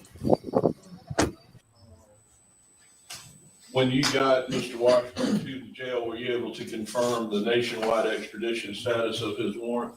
Yes, sir. Before I actually removed him from the location, we sent an alert to the out-of-state agencies called a hit. The hit was confirmed before I removed him, and it was full nationwide extradition. So I had a call out here, man. Individual with a gun. As I was going down here, they flagged me down. But I ran him yesterday. That's Mr. Washburn. I don't know if you're familiar with him. But anyway, a warrant came back out of Indiana. We called first. They told me that it was nationwide. I even ran it yesterday without the day before yesterday without dispatch. Oh, he ran it the day before, so he wasn't targeting this guy. He ran it the day before, see? And they confirmed that it was nationwide. You want to go dispatch right now? Yeah. And at that time, he was transported to all kind of detention center. As to the charges of assault and battery and first degree against Mr. Washburn, were those based on the witness statements from, and this is a little bit confusing, there's a John Allen Hudson, who I believe is the father of John Ethan Hudson? That's the information that was provided. Yes, sir. Okay, so there's a John Allen Hudson listed as a victim, and there is a Edwin Rayner Jr. who is listed as a victim in these two warrants for assault and battery in first degree. What was the basis of the assault and battery and first degree charges?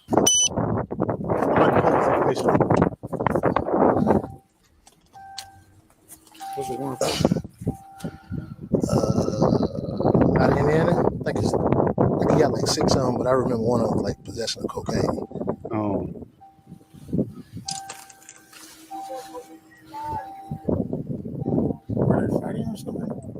So I'm gonna come over there and talk to him. Just tell him to wait right there. I'm gonna come over there and talk to him.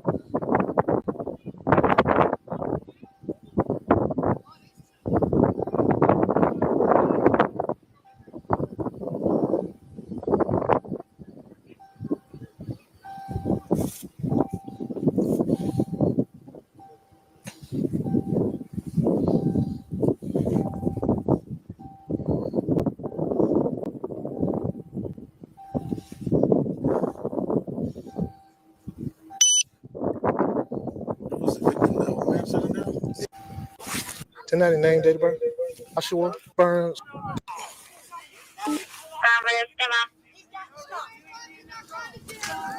Yes, sir. So, Was that the statements that were made by the victims? yes, sir. Statements that were made by both victims on body cam as well as a written statement.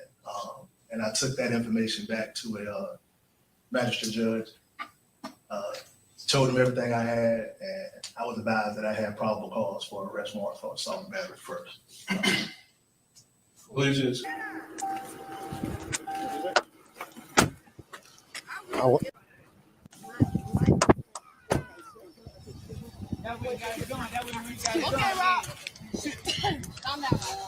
Hi. So you flagged me down first when I was coming out. Tell me what you know. I come out my house. Where do you live? Over there. And he would never be lying. He would never lie. This guy right here is salt of the earth. He would never lie to get you hemmed up. This guy in the white t-shirt, it's like he's on. It goes Jesus, Muhammad up here, then the guy in the white t-shirt, okay? You got Buddha, Jesus, Muhammad, Krishna, all these guys at this level here. Then the guy in the white t-shirt right there, he would never lie. Stomper, would he ever lie? I'm just wondering. Stomper, can you tell us? This guy in the white t-shirt would never lie. He would never, ever, ever lie. He would never lie. Why would you think he lied? I mean, come on. This guy in the white t-shirt would never lie. On that back road there. I come out the house, that boy got a gun. He waving a gun at everybody. Oh, he's waving it. He's waving the gun. We always hear that. He's waving the gun. So now I believe him even more now that he said that, because I usually wave my gun too. I wave it around like this. That's how I do it. What boy? That one in that You know him? You don't never seen him. What kind of gun and what color was it? It's black gun. Black gun. Black Oh, gun. yeah. What's your first name? Edward.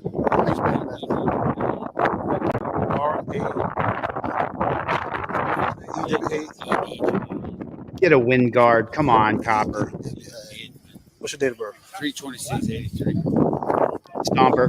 You know that. Come on, Stomper. Admit it. Yeah. He pointed at you. Yeah, absolutely. He willing to point, write a Yes, statement? sir. yeah. And I want to straighten He would never lie. He would never, ever lie. He pointed at you. Yeah, absolutely. Oh, yeah, he sure did. 100%. Matter of fact, he was waving the gun all around. He had the bug of salt, which shoots salt, just so y'all know. Shoots salt. There's some salt right there. This is a salt gun. It's a salt-o-matic right there. It says right there on the side of it, bug of salt. This shoots salt out of it, okay? And what I typically do when I'm going to shoot the flies out the air, I start waving my gun around. I start waving around my salt-o-matic that shoots salt out of it. I'm locked and loaded right there. I got my salt gun. I'm going to shoot me a fly. I'm going to the big orange tip on the end of it. I'm going to shoot me a fly. Tell you what, when I come out, I just go waving my gun around. That's what I usually do. Stomper seen it. Stomper, you tell him. He's seen it. He came out there waving his gun around. He had a bug of salt. He had a salt-o-matic. Don't you dare shoot salt in the eye.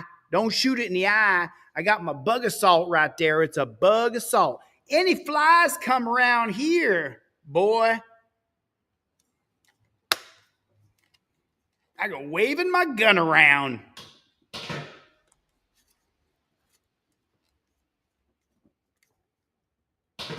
That's how I usually do it. That's how I do it. Stomper, can you tell him how I usually do it? I wave my gun around like that all the time. He would never lie.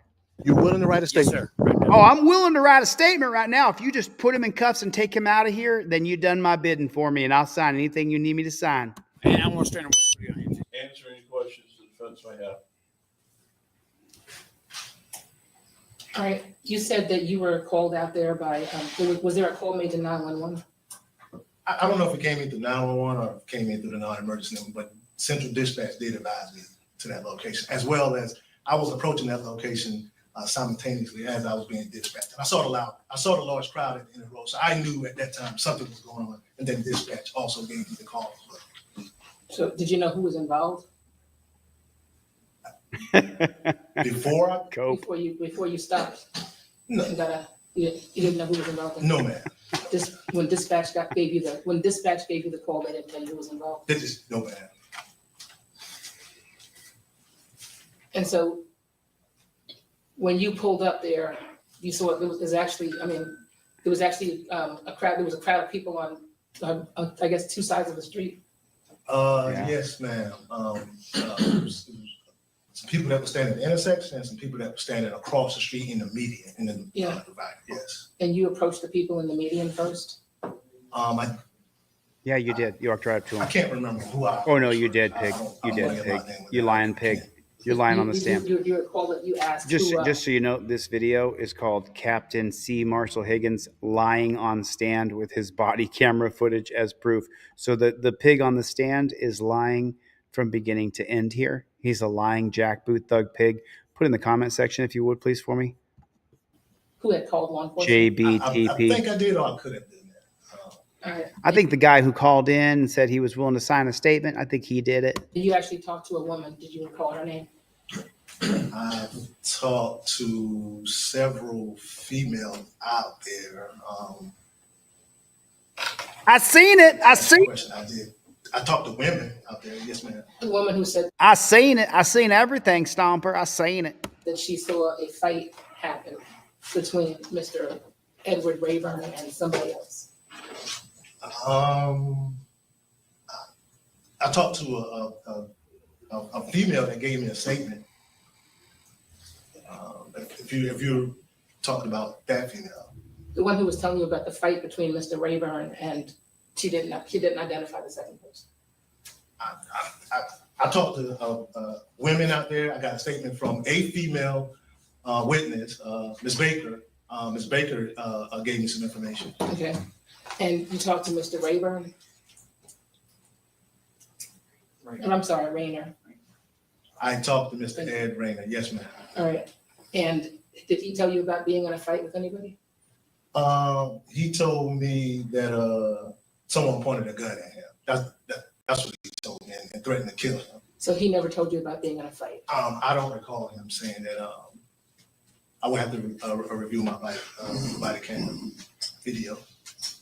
Did you look at the body cam before you came here to testify? I did not look at it today, but I looked at it previously several times. All right. And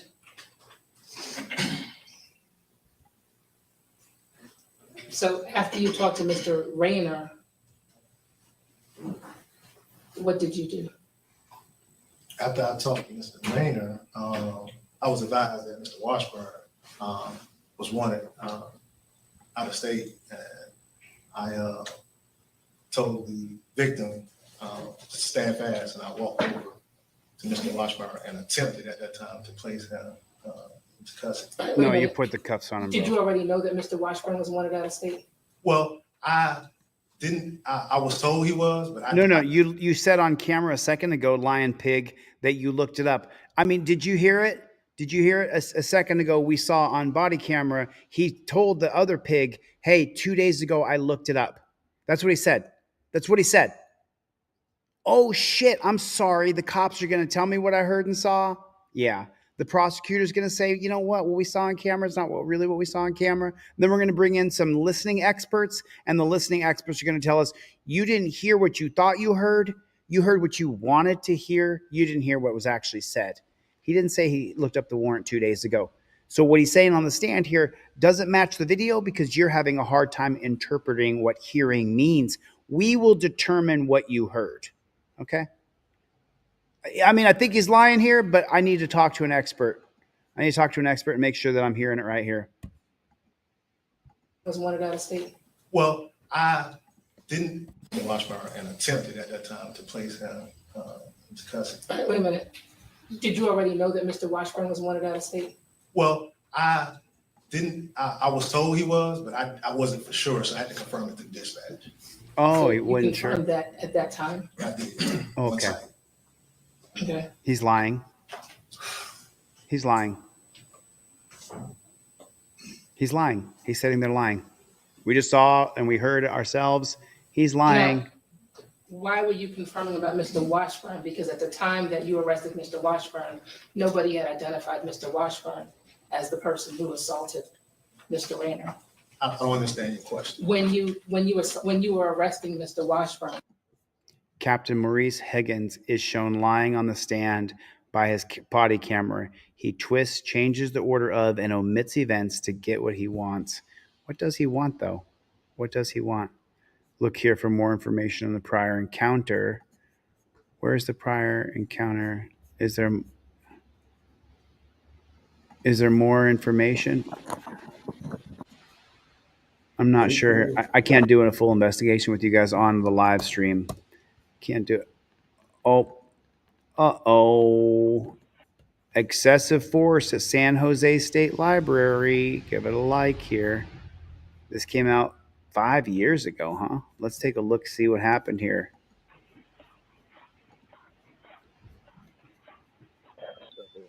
Chevy! 1095 on 1 Southeast corner. Hold on. I hear Chevy's like the Sasquatch or like Beetlejuice. Chevy. Chevy, come out wherever you are. I'm hunting wabbit. Where you at, Chevy? Where you at? Cope Dog, King Braveheart. Oh, is that right, Bloodborne? Have you seen this one? All right, let's check it out. Let's go. The 8th floor. Hold on, sir. I'm so sorry. That said, university police officers received a call that a man was watching pornography and baiting in the library. So nobody would ever call in and lie. You would never call in and lie. Brandy Swaney? Would you think nobody would ever lie to get somebody else arrested? Because the cops show up and they say they're investigating a call. They got a call about you. Nobody would ever realize that all you got to do is call the cops on someone, and the cops will show up and torture them, put them in torture cuffs, maybe tase them, maybe beat them a little bit. Nobody would ever abuse that system. Chevy, where you at, Chevy dog? Where you at? I know you're watching, Chevy. That's so funny, you know. I had to review a bunch of, because I'm suing a bunch of trolls, and so I had to go back and watch the troll channel video and count all the super chats they made by sitting there and calling me a slime bucket and all this shit, right? And on the troll channel that I was reviewing the videos, the guy would look at the camera and go, I know you're watching, Chili. I'm watching now that I'm suing you, but I wasn't watching then. And then throughout the video, the crowd would be like, oh, Dan Hanlon, that's Chili. Oh, no, wait, Clown Patrol, that's Chili. And then they go, no, this guy right here, that's actually Chili. He's using a fake account.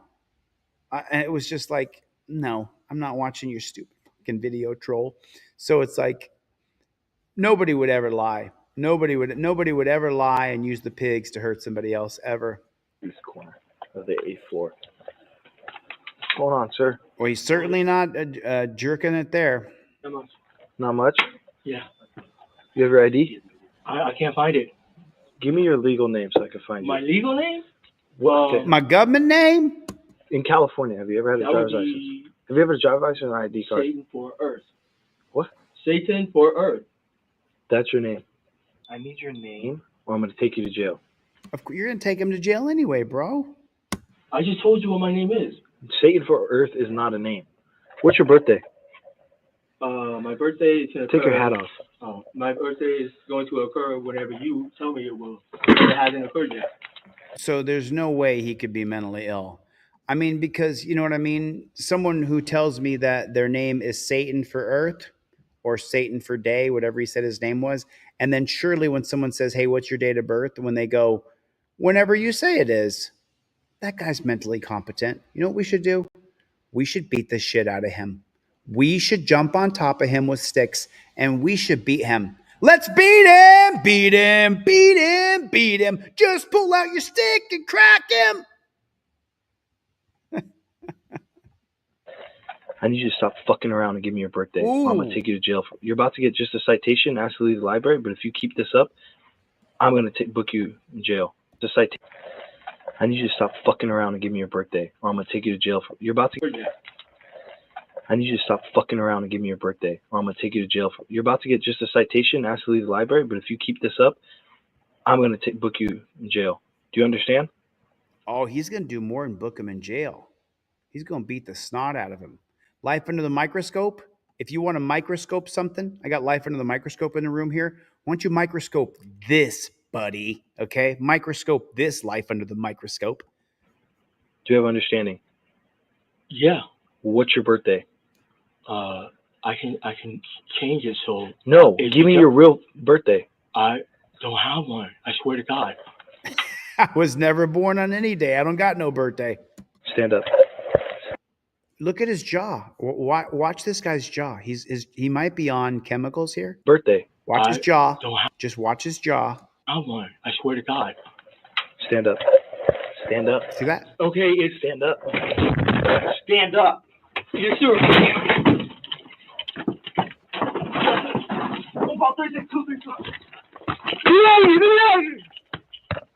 I mean, just start punching, bro. You know what I'm saying? Just start punching. You got him right there. Now I mean, come on, bro. Just start the beating. Okay. There's one punch. Here's two punch with the murder gloves on. We got another punch. Come on, bro. Come on. That's all you got? Beat him, dude. We want to see a beating here, you know?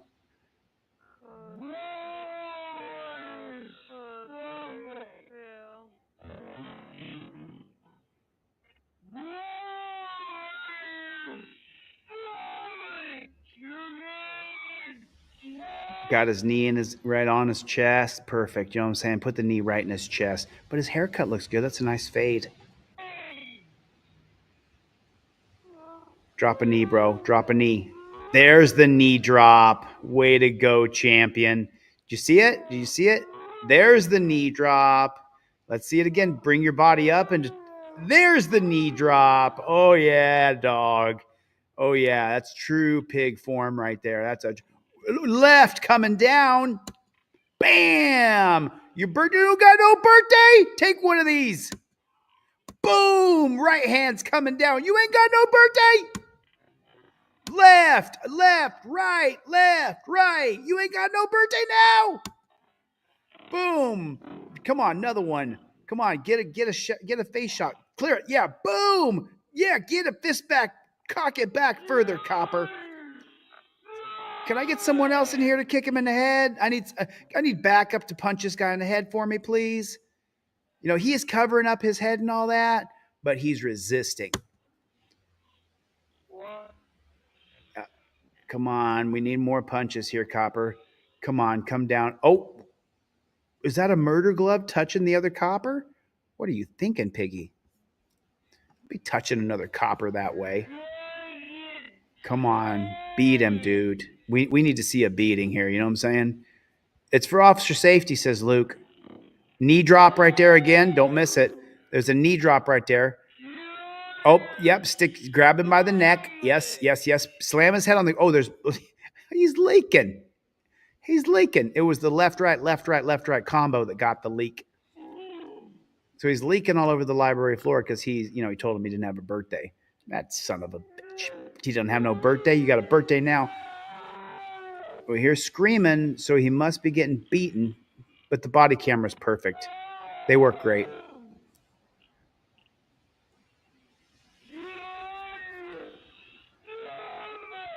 Read the top of it. Overturned finding of excessive force. The finding of excessive force was overturned. The cops investigated themselves. They figured out there was no excessive force. Come on, guys. Everything's about ball bearings. You know that. Come on, guys. Everything's about ball bearings. Everything's about ball bearings today, boys. Sorry, folks. Wally World's closed. Sorry, folks.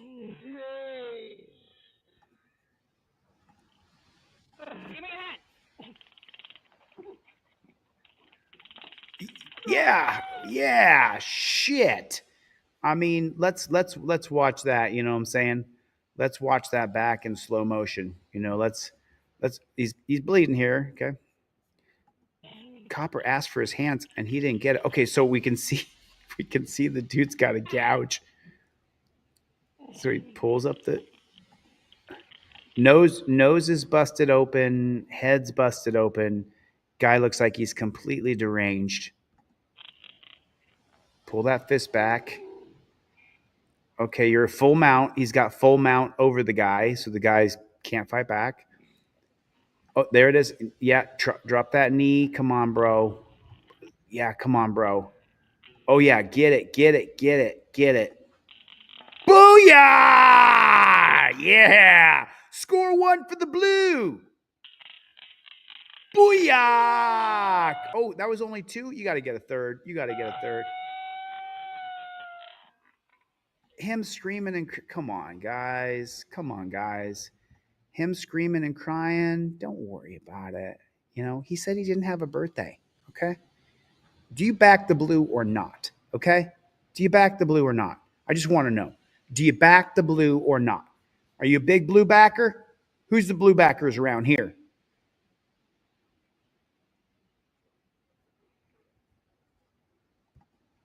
You damn citizen. You said you ain't got no birthday? Boom. What about my fade haircut, though? Looks good, right? He looking real good. This cop's looking, and you got the torture cuffs in this shot. This is, man, can you guys mind real quick? I'm sorry. Just give me 1 second here real fast. This is a great shot. This is a great thumbnail. And especially because it says overturned finding of excessive force. So the copper's investigated. Oh, he's tasing him. He punches him, and then he tased him, too. And the guy's screaming out because he tased him because it hurt. He came down on him again there.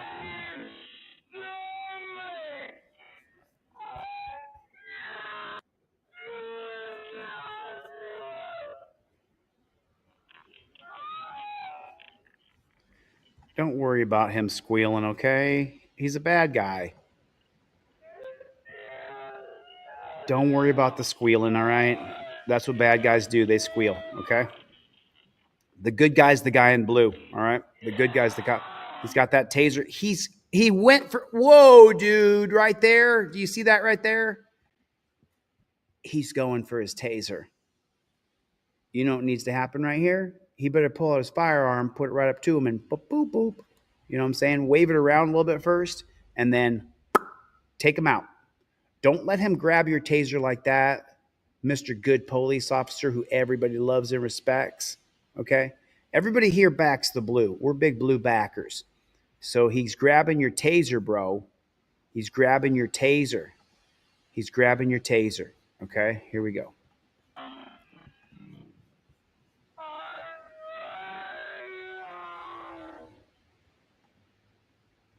Reverend, these are the good people. Oh, better step back and shoot him with the taser. Oh, no, he's still alive. He better not be living on the ground that way. Shoot that taser at him. Electrocute him. Do it. Shoot him with the taser. Kick him. Lay on your belly. Because you know what? The UFC has taught us. What has the UFC taught us? That you want to give up your back. That it's natural for people to want to give up the back of their neck. That's perfectly normal. When you're commanded to flip over on your belly, there's no fight, flight, freeze, or fawn. That doesn't exist. That's psychological mumbo jumbo, okay? You don't go to fight, flight, freeze, or fawn. That doesn't happen. You don't get stuck deer in the headlights like a fawn does. That doesn't happen. That's all psychological mumbo jumbo, okay?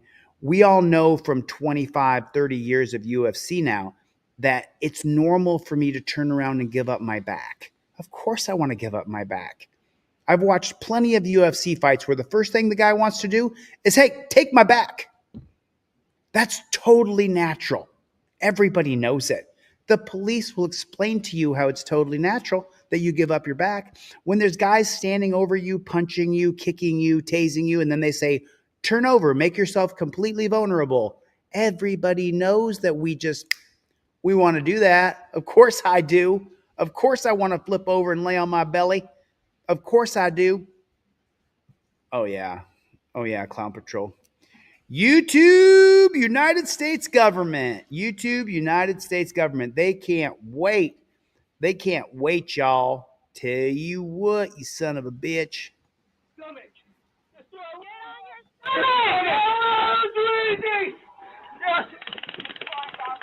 Hurry, hurry, kick his ass.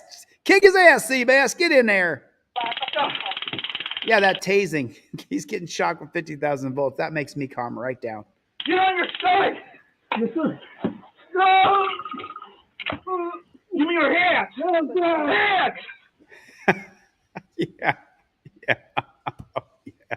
Yeah. Oh, bring up that metal pole. Bring up the metal pipe you got in your hand. Crack him. Good. Oh, that's not good enough. Crack him again, brother. Give me your hands! Hands! Crack him again, dude. Yeah, hit him again. Hit him again. Yeah, because the screaming, that's what's going to get him to do it. And then this guy just jumps in. He's wearing his baseball. He's got his 2-shirt on. He's got to jump in there. Give me gloves. Give me gloves. Give me gloves. There's blood. He's still hitting him. There's blood all over the ground. This guy's still beating him. Hit him again, bro. Hit him again. Sit on him. What's he got underneath? I don't know. Somebody glove up. I'm trying to get gloves right now. Confidential investigative report prepared for the California State University. Findings and conclusions to each of the allegations of excessive force. What do you guys think it's going to do? What do you think?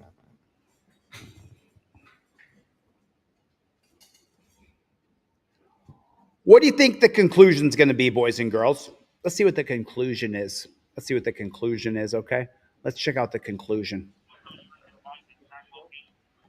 Officer Silva used excessive force, which set a chain of events into motion that called for Silva having to use more and more excessive force, unreasonable force on Chong. Well, shit.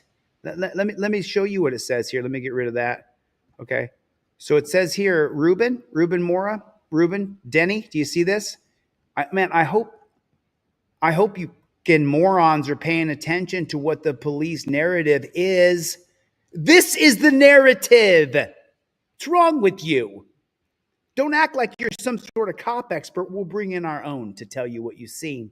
Okay? It says, the conclusion was Officer Silva used excessive force, which set a chain of events into motion that called for Silva having to use more and more excessive force and unreasonable force. But that's only because Chong decided to resist. If he hadn't decided to resist, he wouldn't have had to beat his head in. Come on now. Hey, move your hand now.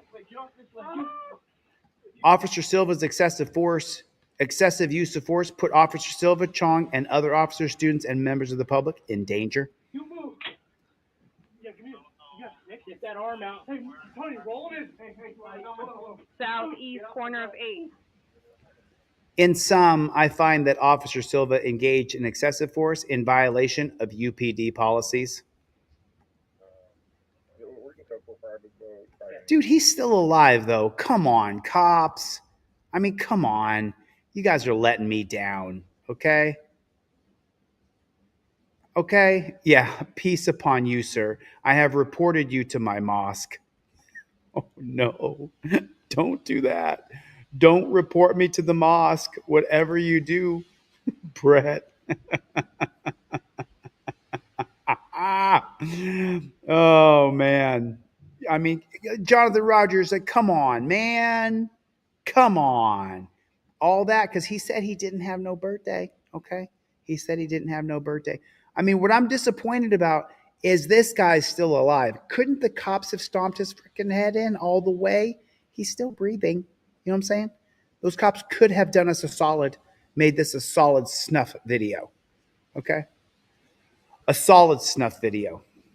You know, I don't think that the Muslim guys that work for me, I don't think Omar, I don't think the Muslim guys that work for me are going to approve of that. Because if you kill me through your mosque, then my Muslim employees are not going to have a job no more. So because I'm, deeply, deeply like, what is it? It's not anti-Semitic. What do you call that when you're prejudiced against Muslim people? I can't remember, but I'll figure out that term by the time this live stream is over. I mean, you're already demonetized. So yeah, go ahead. You guys can, that $4.99 right there, that $4.99, bro. I was demonetized. This video will definitely be demonetized. You can't show cops beating on people, right? You know that. You can't do that. So because this stream is demonetized, Omar, bro, thank you so much for your super chat. I have reported you to my mosque. Oh, so it's weird. I think Omar doesn't have a mastery of the English language. I think he's going to tell his friends at the mosque. Because he says, peace upon you, sir. So I'm misreading this, Omar. I'm sorry, bro. I understand you're trying to say something else. But, dude, what you just did is you just contributed. Thank you, dude, because this video is going to be demonetized and age restricted.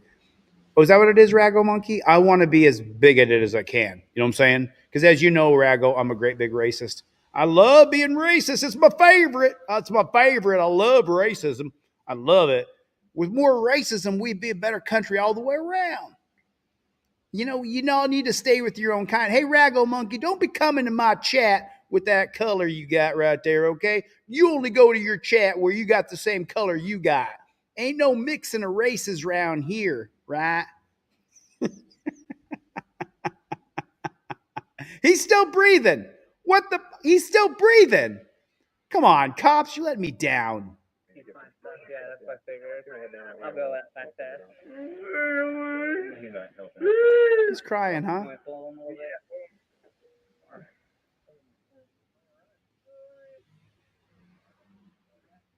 What's going on? It says here, Philip Chong suffered broken ribs, a broken eye socket, a collapsed lung. He was hospitalized for 10 days. Officer Silva was fired for excessive force. And I think it says he was rehired. He was hired by the Los Gatos Monte Sereno Police Department in September of 2018. Remember, if they still got that peace officer standards and training license, they can just go to another pig shack right down the road. Don't you think you're going to hold a good cop back like that good cop Silva? So this says that he got himself a new job down the road right there. So this says right here, sorry about that. This says former San Jose State University police officer, not PIGGIE, Jonathan Silva was fired for excessive force and mishandling investigators during a violent arrest of a man in the school Dr. Martin Luther King Jr.'s library.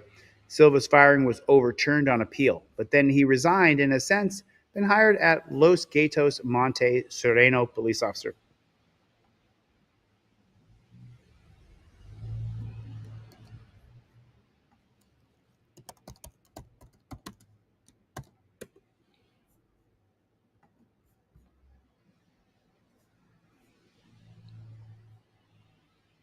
There it is right there. So this is that pig shack right there. This is the pig shack that hired him. Right there. Right there. So let's just do us a little, let's do a solid here. Let's do a solid here and let's give a call. Oh, Chucky boy. Okay. Sorry about that, Chuck. I haven't had a chance to look at that yet. 408-354-8600.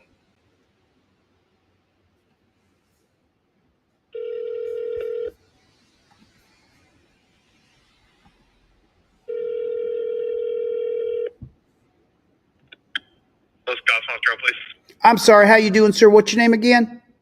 My name's Nick. How can I help you? Hey, Nick. My name's JD. I'm a journalist. Everything I do is recorded and on the record. But you in California anyhow, so y'all are doing the same thing over there. But I was just calling to see if you got a Jonathan Silva, a police officer working over there who used to be at San Jose State University. Sure, Jonathan Silva? Yeah. We do not. Oh, what happened to him? Can you tell me that? I'm not sure. I'm relatively new, and that's someone who I have never come into contact with.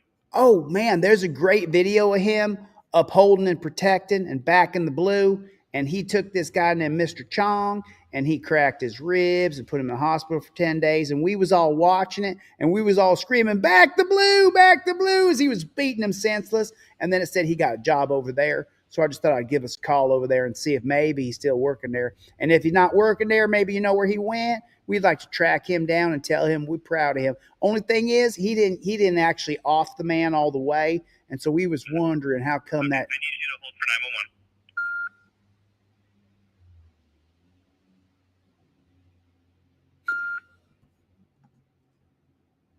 911. I know I was hollering.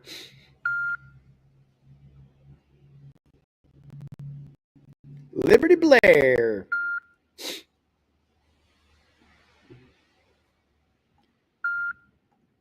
We need to back the blue cake over there. I'll tell you that right now.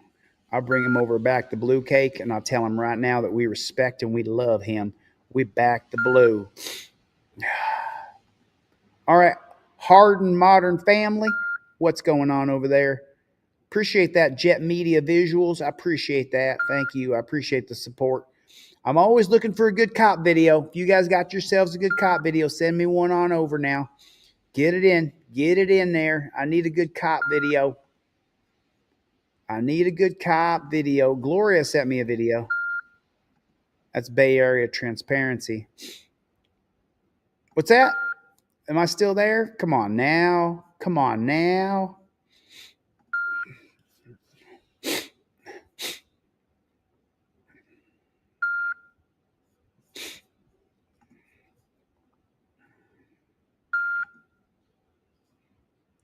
I seen that one already, y'all. You're welcome for the free stuff. Remember, y'all order any of my stuff, you get everything I sell for free. I seen that. All right.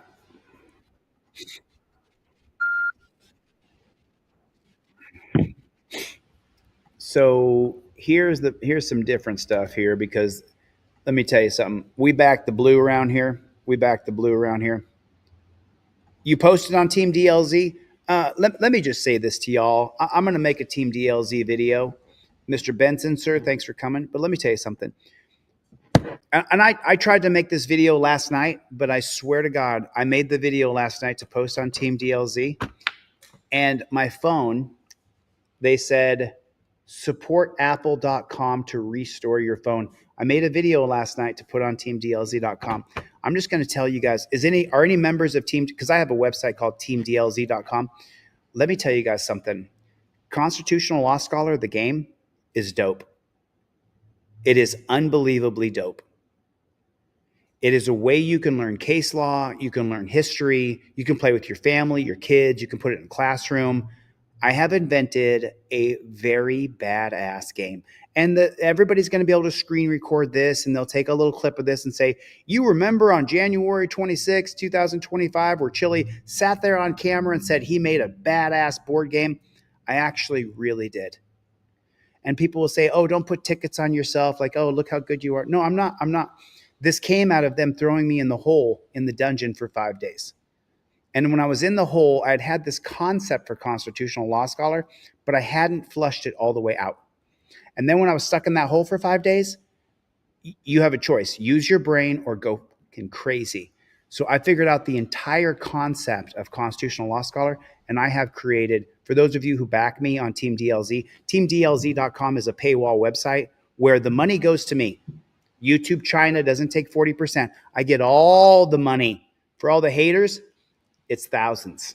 It's thousands. Yeah, it's thousands. And I'm taking every dime and I'm investing it into Constitutional Law Scholar. There's be a board game coming out, and it is so freaking dope. Every person in here who has believed in me, and you've heard me saying, Constitutional Law Scholar is coming, Constitutional Law Scholar is coming. And there's so many people who are like, oh man, yeah, Constitutional Law Scholar is not coming, right? No, not only is it coming, it is fucking dope. I put my face on it. I put my name on the line here. I put my reputation on it. It is dope. I got a guy sitting 10 feet away from me. He's not on camera. That's not what he does. But he could sit here and tell you, This game is fucking dope. It is the coolest thing I've ever come up with. Absolutely, Ted. 100%. 100%. You can join teamdlz.com. We back the deleting of the laws, says Mr. Benson, sir. Schmickle-wickle. What is going on? What is going on? If you guys got a video to send me, shoot it over to deletelaws@gmail. And now watch this. Tax cattle. You will pay. You will pay for what these coppers do. And welcome back. This week, we learned a woman who was hit by a freight train while in a police car. And welcome back. This week, we learned a woman who was hit by a freight train while in a police car has been awarded an $8.5 million settlement. Yoreni Rios survived the collision back in September of 2022 with multiple broken bones, including a traumatic brain injury. Rios sued the towns of Platteville and Fort Lupton. We've learned an insurance policy for those two towns will be covering the cost of this settlement. Her attorneys say they needed to settle for this amount because the lawyers for the towns were actually using the insurance policy money for legal expenses, and that insurance policy was limited at $10 million. By the time we got to mediation, they had already spent $1 million defending the case. And so this takes the amount down. And essentially, my client ends up paying for the other side to fight her. And the harder you fight, the less money there is. I'm sitting looking at the case saying, we'd love to go to trial on this. But the problem is if I go to trial, by the time we go to trial, it's going to be $7 million, $6 million. If it gets appealed, it's going to be $5 million. And so at some point, you just have to do the right thing for your client. And joining us right now is our 9 News legal analyst, Whitney Traylor, to talk about this case. Let's talk about the amount first, $8.5 million. These are two small towns. They don't have the tax revenue like Denver has. What do you think about this amount?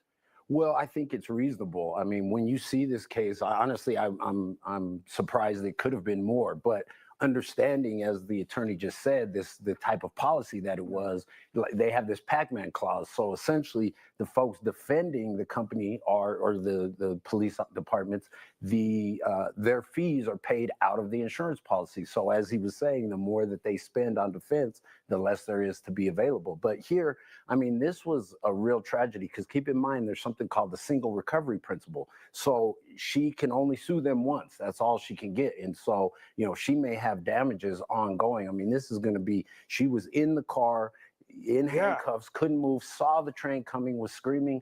Those emotional damages would have been exorbitant. I mean, that was, I can't even imagine what she's going through, even now after, the physical damages healed. Yeah. There's been a lot going on in this case, even prior to today, right? 2 officers in this case were ultimately convicted, lost their jobs. Yeah. How does that information play into mediation, coming to a settlement, negotiations? Does that matter? Well, that might matter. Now, what happened there, though, might not have come in the civil trial. So if they went to trial, what happened to the police officers, they would have fought about that pre-trial and tried to keep that information out. But that's an important fact. But I think the facts themselves in the video are the strongest. I mean, imagine being on the jury and seeing that. Everybody could imagine what it would be like to be on the train track, seeing this train coming. So I think this was a really straightforward case in a lot of ways. I mean, when you're in police custody, they're responsible for your well-being. And so the negligence to park on the train track, I think that video evidence would have been really substantial at a jury trial. I mean, could you imagine your life being turned upside down like that? Forrest Follis, if you want to talk to me about that, you join teamdlz.com so I'm able to identify who you are as a person. Because I get your information, I know who you are, your first name, your last name, all your stuff. Then we can start a conversation about what I'm doing. But it's real, and I've been working on this for a really long time. So I'm really excited about it. But join teamdlz.com because then you can direct message me on there. That's how you get direct access, so I can actually talk to people because then I know that they're vetted. So, yeah. But then, so now you figure here that. Oh, is that right? Had a predator cop stalk me last night for an hour in Seville, Ohio, doing laundry. So what did you do? If a cop is stalking you, if you're new to the channel and you haven't heard this before, Maxim is here. If a cop is stalking you, what you do is where is that at? Someone put that up there again. I'm so sorry. So someone said, I want to leave it up on the screen. Someone just said that a cop was stalking them last night in Seville, Ohio. And I had it on the screen for a moment, but I lost the comment because there's so many comments coming through. So here's what you do if a cop is stalking you. Today's January 26th. It's 11:15 a.m. and the cop is stalking me. I've gone here, I've gone there, and there's the cop stalking me. I'm recording this right now. This is putting me in fear. I feel like I'm being harassed. I'm going to report this to the police department, and then I'm going to take civil action. And then everywhere you go, I covered a video for a woman whose dog was killed by the dirty jackboot thug pigs. And then she said the next day that a detective came into the place she worked. And I said, well, did you record that? If it's not on video, it didn't happen. The cops are coming to your door. Get the camera out and start recording. You're being pulled over, a cop, you pass a cop and he turns around to whip a U-turn. Camera comes out and you start recording. I was just driving down the road and a cop just whipped a U. He's going to follow up behind me. There he is on my backside. Now when the cop pulls up, I'm ready to go. I've already got my phone out. Now pull down my trifold, give him my license, registration, and proof of insurance. Officer, I saw you turn around. I'm narrating. Officer, I passed you, and then I saw you go down there and flip a bitch and come out here and come after me. I don't know why you did that because I'm driving the speed limit. I'm going straight. Is my registration out? Did I not use a blinker or something? I'm not sure why this is happening, but I got everything on camera. You narrate what's happening to you when the pigs are harassing you. This is the only thing that saves you. And then you send it to a person like me or one of the other activists on TikTok, YouTube, Facebook, Instagram. That's what you do. That's how you do it. So you heard her attorneys say that the town's attorneys here spent about $1 million on fees trying to fight this case, right? So they spend $1 million on fees. Like you said, this is a straightforward case. There's video, they parked on the tracks, the officers were negligent here. Seems like a winner. Why would the town's attorney even bother to try to defend this case? Because the town's attorney and the pigs work hand in hand together. Well, I guess every case there is a defense, and it could be procedural. No. It could be on some substantive issues. You know, allegedly she was waving a gun and it was a potential road rage incident. How that would have came into play. Maybe they could have knocked down the damages and say, hey, she was partly responsible. I mean, that would have been a tough argument to make. But certainly when you're defending, you know, people aren't just going to write a $10 million check every day. So they're still gonna fight in what the courts have tried to get away from this, where the discovery process is so expensive. And so what the defense lawyers were probably saying was, well, we need to do some defense. We need to take some depositions, talk to some experts. And attorney fees add up so quickly. So, yeah. And you're talking about a public body, a city's insurance, not two private parties. Oh, that's correct. You know, we got to save the city's insurance, of course. Correct. And that's another thing. So the insurance paid here. And what's interesting is when you go to a jury trial or a trial, the jury doesn't know that insurance is paying it. Insurance is making the decisions. And the people who were sitting there, you know, the police officers in this instance aren't necessarily the ones making the decisions. So, and that's a fight that lawyers have all the time because they feel like if the jury knew it was an insurance company, they'd want to go after the bid. They would ding them even more. Exactly right. Because of people's sentiments with insurance companies. Exactly right. We start this Friday at 4 o'clock with the officer who placed a woman in a police car before a freight train crashed into it. Has now been found guilty of 2 criminal charges. But while she was convicted of 2 misdemeanors, Officer Jordan Stanky of Fort Lupton avoided a felony today. She was on trial. You could put someone on train tracks and have them get hit by a freight train, and you're going to be acquitted of the most serious charges. But she was guilty of a misdemeanor, but not the serious charge of putting someone in a car in front of a freight train. In Greeley this past week, investigative reporter Jeremy Hahola has more on why the judge found her guilty. No. You found her not guilty of any crime that would actually punish her properly. 10 months after a train collided with the police car with the woman inside, the officer who placed the suspect inside that police vehicle. You know what's really sad is this pig right here. He saw the train coming. The door is open. He could have ran over there and grabbed her out. Let's count the seconds. Reporter Jeremy Hahola has more on why the judge found her guilty. Okay. 10 months after a train 1, 2, collided with 3, a police car with a woman inside. He had plenty of time to grab her and pull her out, but he didn't give a shit about her. The officer who placed the suspect inside that police vehicle gets convicted in court. Officer Jordan Steinke She got her nails done, though. She got sparkles on them. wept as the judge found her guilty. She whapped? Did the reporter say she whapped? Vehicle gets convicted in court. Officer Jordan Steinke wept as the judge found her whapped. Never heard of whapping before. I've heard of wept. Guilty of 2 misdemeanors, assault and endangerment. The judge noted Steinke's earlier testimony. Her name's Steinke. What happened to her? She's stanky. This week, in which she admitted to seeing the tracks but not perceiving. This is Terry versus Ohio right there. Steinke's Let me show you earlier something. testimony this week, in which she admitted. So right there, what you're seeing right there, you see how this woman is on her knees? This is a perfect microcosm of Terry versus Ohio. So do you see how she's on her knees with her hands up, right? So Terry versus Ohio allows the police to detain you. In 1968, that meant like stay in this little area. Torture cuffs were hardly ever used unless you were black, because Terry versus Ohio was created for black people. So right here, since 1968 till 2025, each different police department in America creates detainment policies around Terry versus Ohio. So they say, we have a right to detain you. So what's our detainment policy? Our detainment policy is to go guns drawn and say, get on your knees. And then you got to get on your knees and enter into a POW style of arrest. And why is that?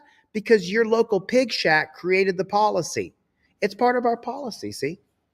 We wrote it down right here. It's all written down right here. It's our policy. So you getting on your knees and being treated like you're a prisoner of war, perfectly fine. We wrote it down. It's a policy for us. We wrote it down. Terry versus Ohio allows us to detain you. Our detainment policies are that you get on your knees, bitch. Get on your knees. Get on your knees. Get on your fucking knees. You heard that, right? It's their policy. They wrote the policy. How could the policy be changed? With leadership, with the governor, with the mayor, with the executive in charge, can change the police policies of your pig shack. There's their policy right there. You're seeing it. That's the policy. Their policy is you get on your knees. To seeing the tracks, but not perceiving them as a risk. But she testified to that. I wrote down, what does that mean? Look at the cop. She's crying. She feels so. What about the woman who got hit by the train? And then I thought about that. And frankly, hold on. What'd she say here? Listen to the lawyer here. Listen. Admitted to seeing the tracks, but not perceiving them as a risk. But she testified to that. I wrote down, what does that mean? And then I thought about that. And frankly, this is what it means to the court. It's the equivalent of acknowledging that she was aware of the signs and information that this was a railroad track, but didn't appreciate the risk. I'm being held accountable. She's being held accountable, but she's not going to be held accountable. She got convicted of 2 misdemeanors. So there's nothing going to happen to her. The judge found Steinke not guilty of the felony charge of reckless attempt of manslaughter, saying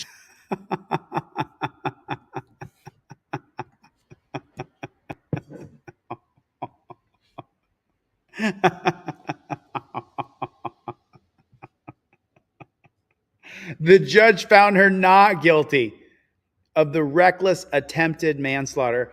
She torture cuffed a woman, stuck her in a police cruiser, and left her on the fucking railroad tracks. But she's not guilty.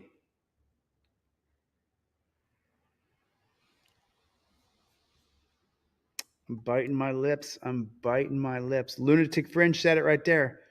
But don't you call them pigs. Don't you call them pigs. Why would you call them pigs? How come you'd call them pigs? I wouldn't call them pigs. I would never call them police. I would never call the police pigs. Liberty Blair said anyone who lives in that area knows where the tracks are, and that train comes through like every hour or so. Right there. I can see you on your Liberty Blair too. I can't see you. F said they investigated themselves. Oh no, so Fred, she won $8.5 million. This woman did, but the police were not held accountable. And until the cops are held accountable, they'll just keep doing it to us, and the tax cattle will pay for it. She did not knowingly intend to harm the victim. Yoreni Rios survived with multiple broken bones. Well, interestingly, when the judge gave his verdict, she was literally at a doctor's appointment. So, and that pretty much is typical. I mean, she has appointments every week. Chris Ponce is the attorney for Rios. Absolutely, she respects how the judge's thought process, and she was online for the issuing of the verdict. She does not respect the judge's thought process. What the fuck are you talking about, dude? Chris Ponce is the attorney for Rios. Absolutely, she respects how the judge's thought process and. No, dude, that's you kissing ass to the judge because you're going to go in front of that judge again. The victim of being put in a cop car and then a freight train hitting her, who has dozens of broken bones and is at the doctor's office during the verdict, does not respect the judge's thought process. Sorry, bud. Do your cop sucking and judge sucking somewhere else. Anybody with half a brain, like, Stomper, don't you call them bootlickers? How could you be so insensitive? And she was online for the issuing of the verdict and the judge's record, and she absolutely respected how the judge was very thoughtful about how he thought about the case. This guy's a fucking meme. What a meme. Like, that is a clip right there. For my editor, that's a clip right there.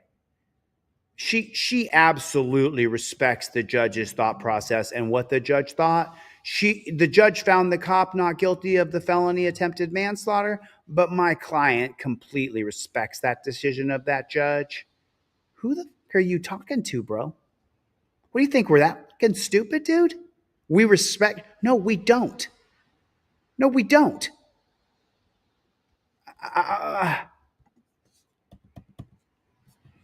For the issuing of the verdict and the judge's record, and she absolutely respected how the judge was very thoughtful about how he thought about the case. Justice to her certainly meant the officer being convicted of a criminal offense. Of note here, the misdemeanor conviction of assault is a disqualifying factor to be a police officer in Colorado. This means Jordan Steinke will likely lose her state-certified ability to be a police officer. Her law enforcement career ends with today's conviction. She will be sentenced in September, mid-September to be more specific. She could face up to 364 days behind bars under the law. However, it is unlikely a judge will send her behind bars because of her prior clean record. It's likely we'll be there for that court date too. Liban Greeley, Jeremy Hohola, 9 News. Jeremy, this case does involve one officer. So did you just hear it? Did you just fucking hear it? Did you just hear it?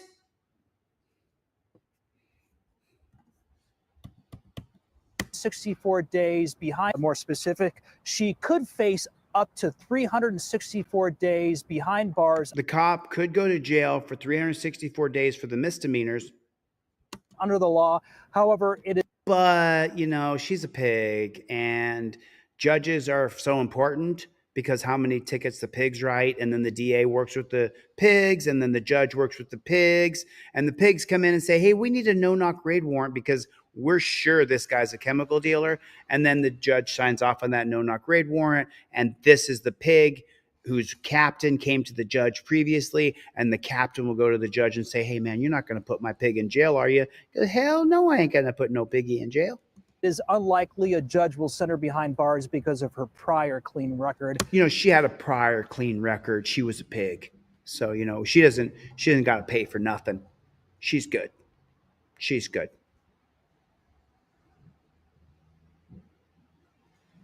She's good. She's good. She's all good. She's good. She's good.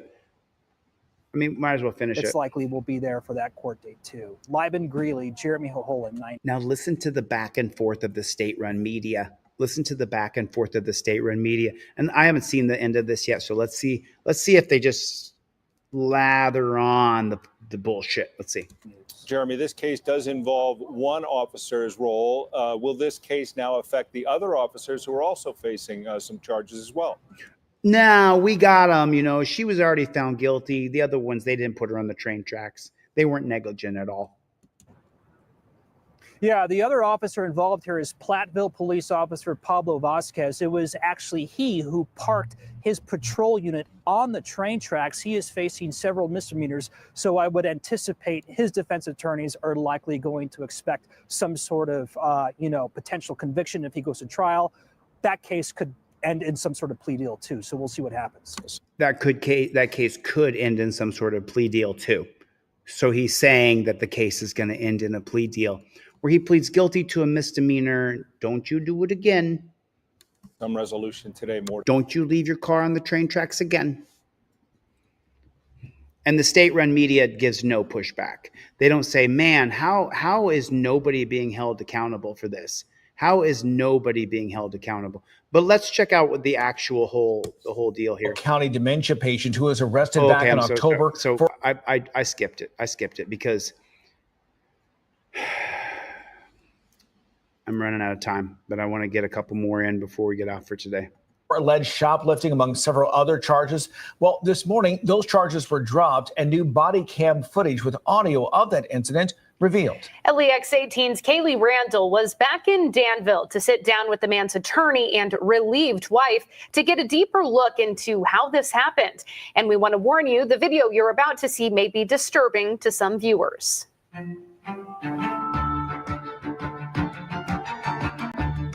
Put you in there, or you're gonna get in there yourself. Get this off. This hurts my. So this guy has dementia. I believe the civil rights lawyer covered this pretty in depth. Put you in there, or you're gonna get in there yourself. Get this off. I'm gonna put you in there. You're gonna get in there yourself. I love it when I hear that voice. I know justice is about to be administered. Put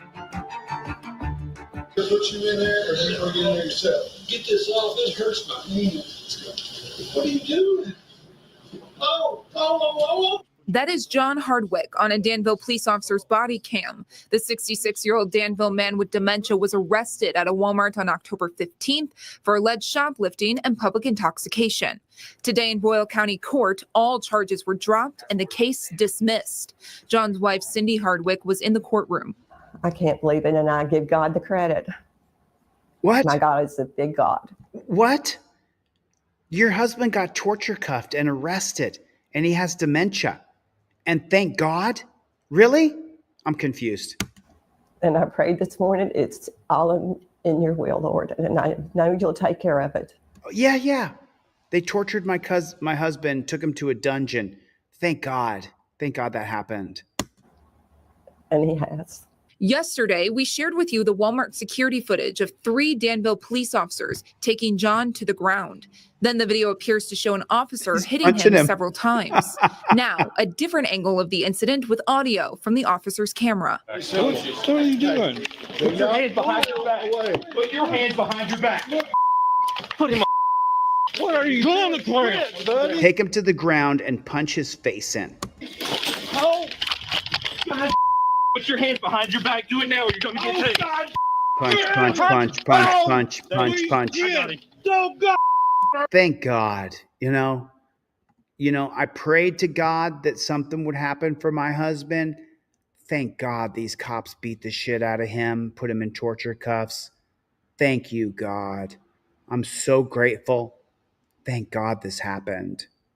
Like, what kind of delusional tard do you got to be? What kind of delusional tard are you to thank God for the cops beating the shit out of your husband? Thank God. Yeah. Thank you, Jesus. Pray to Allah. Pray to Buddha, Krishna. Thank God. Man, he beat the shit out of my husband. I'm so grateful. Your back. Put him on. What are you doing on the ground, buddy? Go on the ground. God. Put your hands behind your back. Do it now or you're going to get taken. Behind your back. Please, oh, God. Thank God. As the officers removed John from the store, he is heard repeating, "It hurts my hand." For about 3 days, he said, they hurt me. Before the encounter with Danville police, Cindy had gone to the store with John often. She explains that someone with dementia needs routines, and that's one of his. With someone with frontotemporal dementia, it's very big. It is with all. Look at this. With someone with that first punch didn't get him to do what he Explains that wants. someone with dementia needs routines, and that's one of his. There's the first punch that we see filmed. Someone with As you know, you got to punch him a lot. You can't punch him once or twice. temporal Punch him again. dementia, Punch him again. very Punch him again. Get him in the face, though, bro. big. It is There with you go. Come on. Scream at him, too. Give me your hands! all because they don't Punch like to him. get out of the routine. But Punch him again. for him, if you do something out of line, he won't go along with it. So as long as he does his routine, he's very calm. During the shopping trip, Cindy stopped to speak with a couple who attends her church, losing John in the process and not realizing what had gone down. Punch. They had asked for his license. Punch him in the face. Punch him again. And he Punch him knows again. what the license is for. Punch him again. But he doesn't Punch him know. again. Oh, that's a And lot. the other cops, they got no problem with him. It's called paying compliance. He's not complying. License. You know, he knows he got that to drive. That's probably about all he knows. Danville police say the employee put the alcohol behind the register. Then John walked around the counter and picked it back up. Then they say John tried to leave the store. He's passed all points of sale. He hasn't passed any yet. He hasn't stolen anything, but he did walk in the back behind the customer service desk and grab these off the shelf. He has not passed any point. Beat the shit out of him, man. What did he say he did? What did he say he did? Walk in the back behind the customer points of sale. He hasn't passed any yet. He hasn't stolen anything, but He hasn't stolen anything yet, but he did. did walk in the back behind He the walked in the back customer service desk and grab these off the shelf. and he grabbed those beers off the shelf. Beat the shit out of him. Can take him down. Beat his ass. Beat that dementia man's ass. And when you talk to him, you can't tell at all he's got dementia. The cops could never tell that he's disoriented and confused. They could never tell. They would never be able to tell. You could never tell. And you can't expect cops to know. They're not mental health experts. Back the blue. Back the blue. He has not passed any point of sale. He has not stolen anything. Watch the officer's next reaction. He sounds like enough for shoplifting for me. Why didn't Reaction. He sounds like enough for shoplifting for me. Why didn't they contact me in there? Because he tried to tell him that. I even tried to carry in my car And what's he complaining about? How bad the torture cuffs hurt his wrists. his papers on frontotemporal. Danville police also stressed that John refused to be handcuffed. On frontotemporal. It's Kentucky. It's Danville, Kentucky. Kentucky, Ohio, West Virginia, all shitholes. Danville police also For the stressed that cops. John refused to be handcuffed, and they had to force him to the ground. He refused to be torture cuffed. There's a shocker. He's leg whipped to the ground. There was an attempt at a chokehold. The officer used strikes to the suspect's shoulder to gain the suspect's compliance. I guess Chief Gray believes striking a 66-year-old man on the ground is appropriate. They are supposed to be protected. Oh no. No. They I'm so sorry. I hate to interrupt this. They completely believe that beating you while other guys hold you is perfectly fine. And let me tell you something. Before the camera phone, it was perfectly fine. Whatever happened to you before the camera phone and body camera footage, America was like, get the criminal, get that criminal. And now that we're seeing on camera what these dirty pigs are doing, America's 50% of people don't like or trust police at all whatsoever. A lot of us hate the cops. Of us, we the people. After John is walked out of the Walmart, one of the officers is seen tightening and double locking his handcuffs as he pleads for them to be removed. Please get this off. I'm not taking these off of you until you get into that side of the jail. In Boyle County, Kaylee Randall, LEX 18 News. No, I'm sorry, brother. Hands behind your back. I will use the term Jesus, Allah, Muhammad, Buddha, Yahweh, and you can go fuck yourself. I'll say anything I want. I have free speech, and you're not going to curb my speech, bro. You can drop down on your knees and you can suck it. I'm going to say whatever I want. And if you don't like it, go somewhere else. I don't care. I'll do what I want. I'll do what I want. All right, it's 11:40. I got to get the flock out of here. I'm going to be making a real quick video for Team DLZ.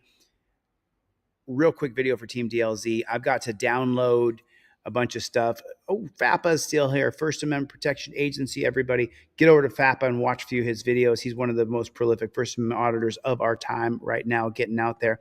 Cope Doggy Dog, thanks for all your support.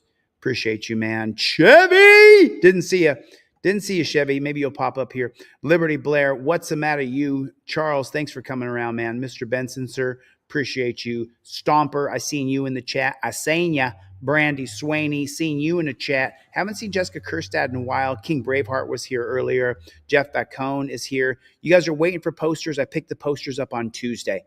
Posters will ship out. If you ordered a poster from me on my website, deletelaws.com, I pick up 20 or 25 posters on Tuesday. I can't remember the number, but 20 or 25. And then I've only got 4 people who are waiting on posters. So we'll ship those posters out on Tuesday. Go to my website, deletelaws.com. Show some support. If you want to get in on what I'm doing for the Constitutional Law Scholar, join teamdlz.com and we can start a conversation, because I have to order 10,000 games. You can't order 100 games. You got to order 10,000. So it's gonna be a little bit of work. It's going to be a little bit of work. Ruben. Nice. Not right on, Brett. Ria.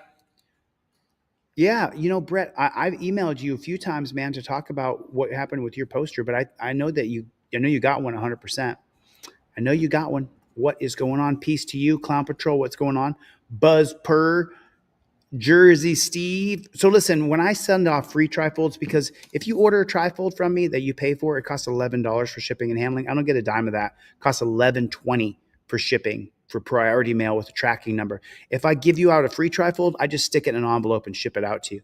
So I don't track the ones I give away for free, because I give away literally dozens every week that I put in the mail and sell for free. I can't afford to pay $11 for shipping for each one of them. Dan Hanlon, Yahweh. How come he doesn't have a problem with me saying something? Or you just being trolls? I got it. Julie, I saw you, Julie Holland. I seen you. RH, Jersey Steve, what's the matter? UF, I know, $11, USPS. You see it on the receipt though when you get it. Oh, and then I have someone's order who came back from priority mail shipping. I'm going to announce that later. I got to get the flock out of here. Thanks for coming to my TED Talk. I'll see you guys on the next one. Bruce, Greg, Mikey. Later, Gators.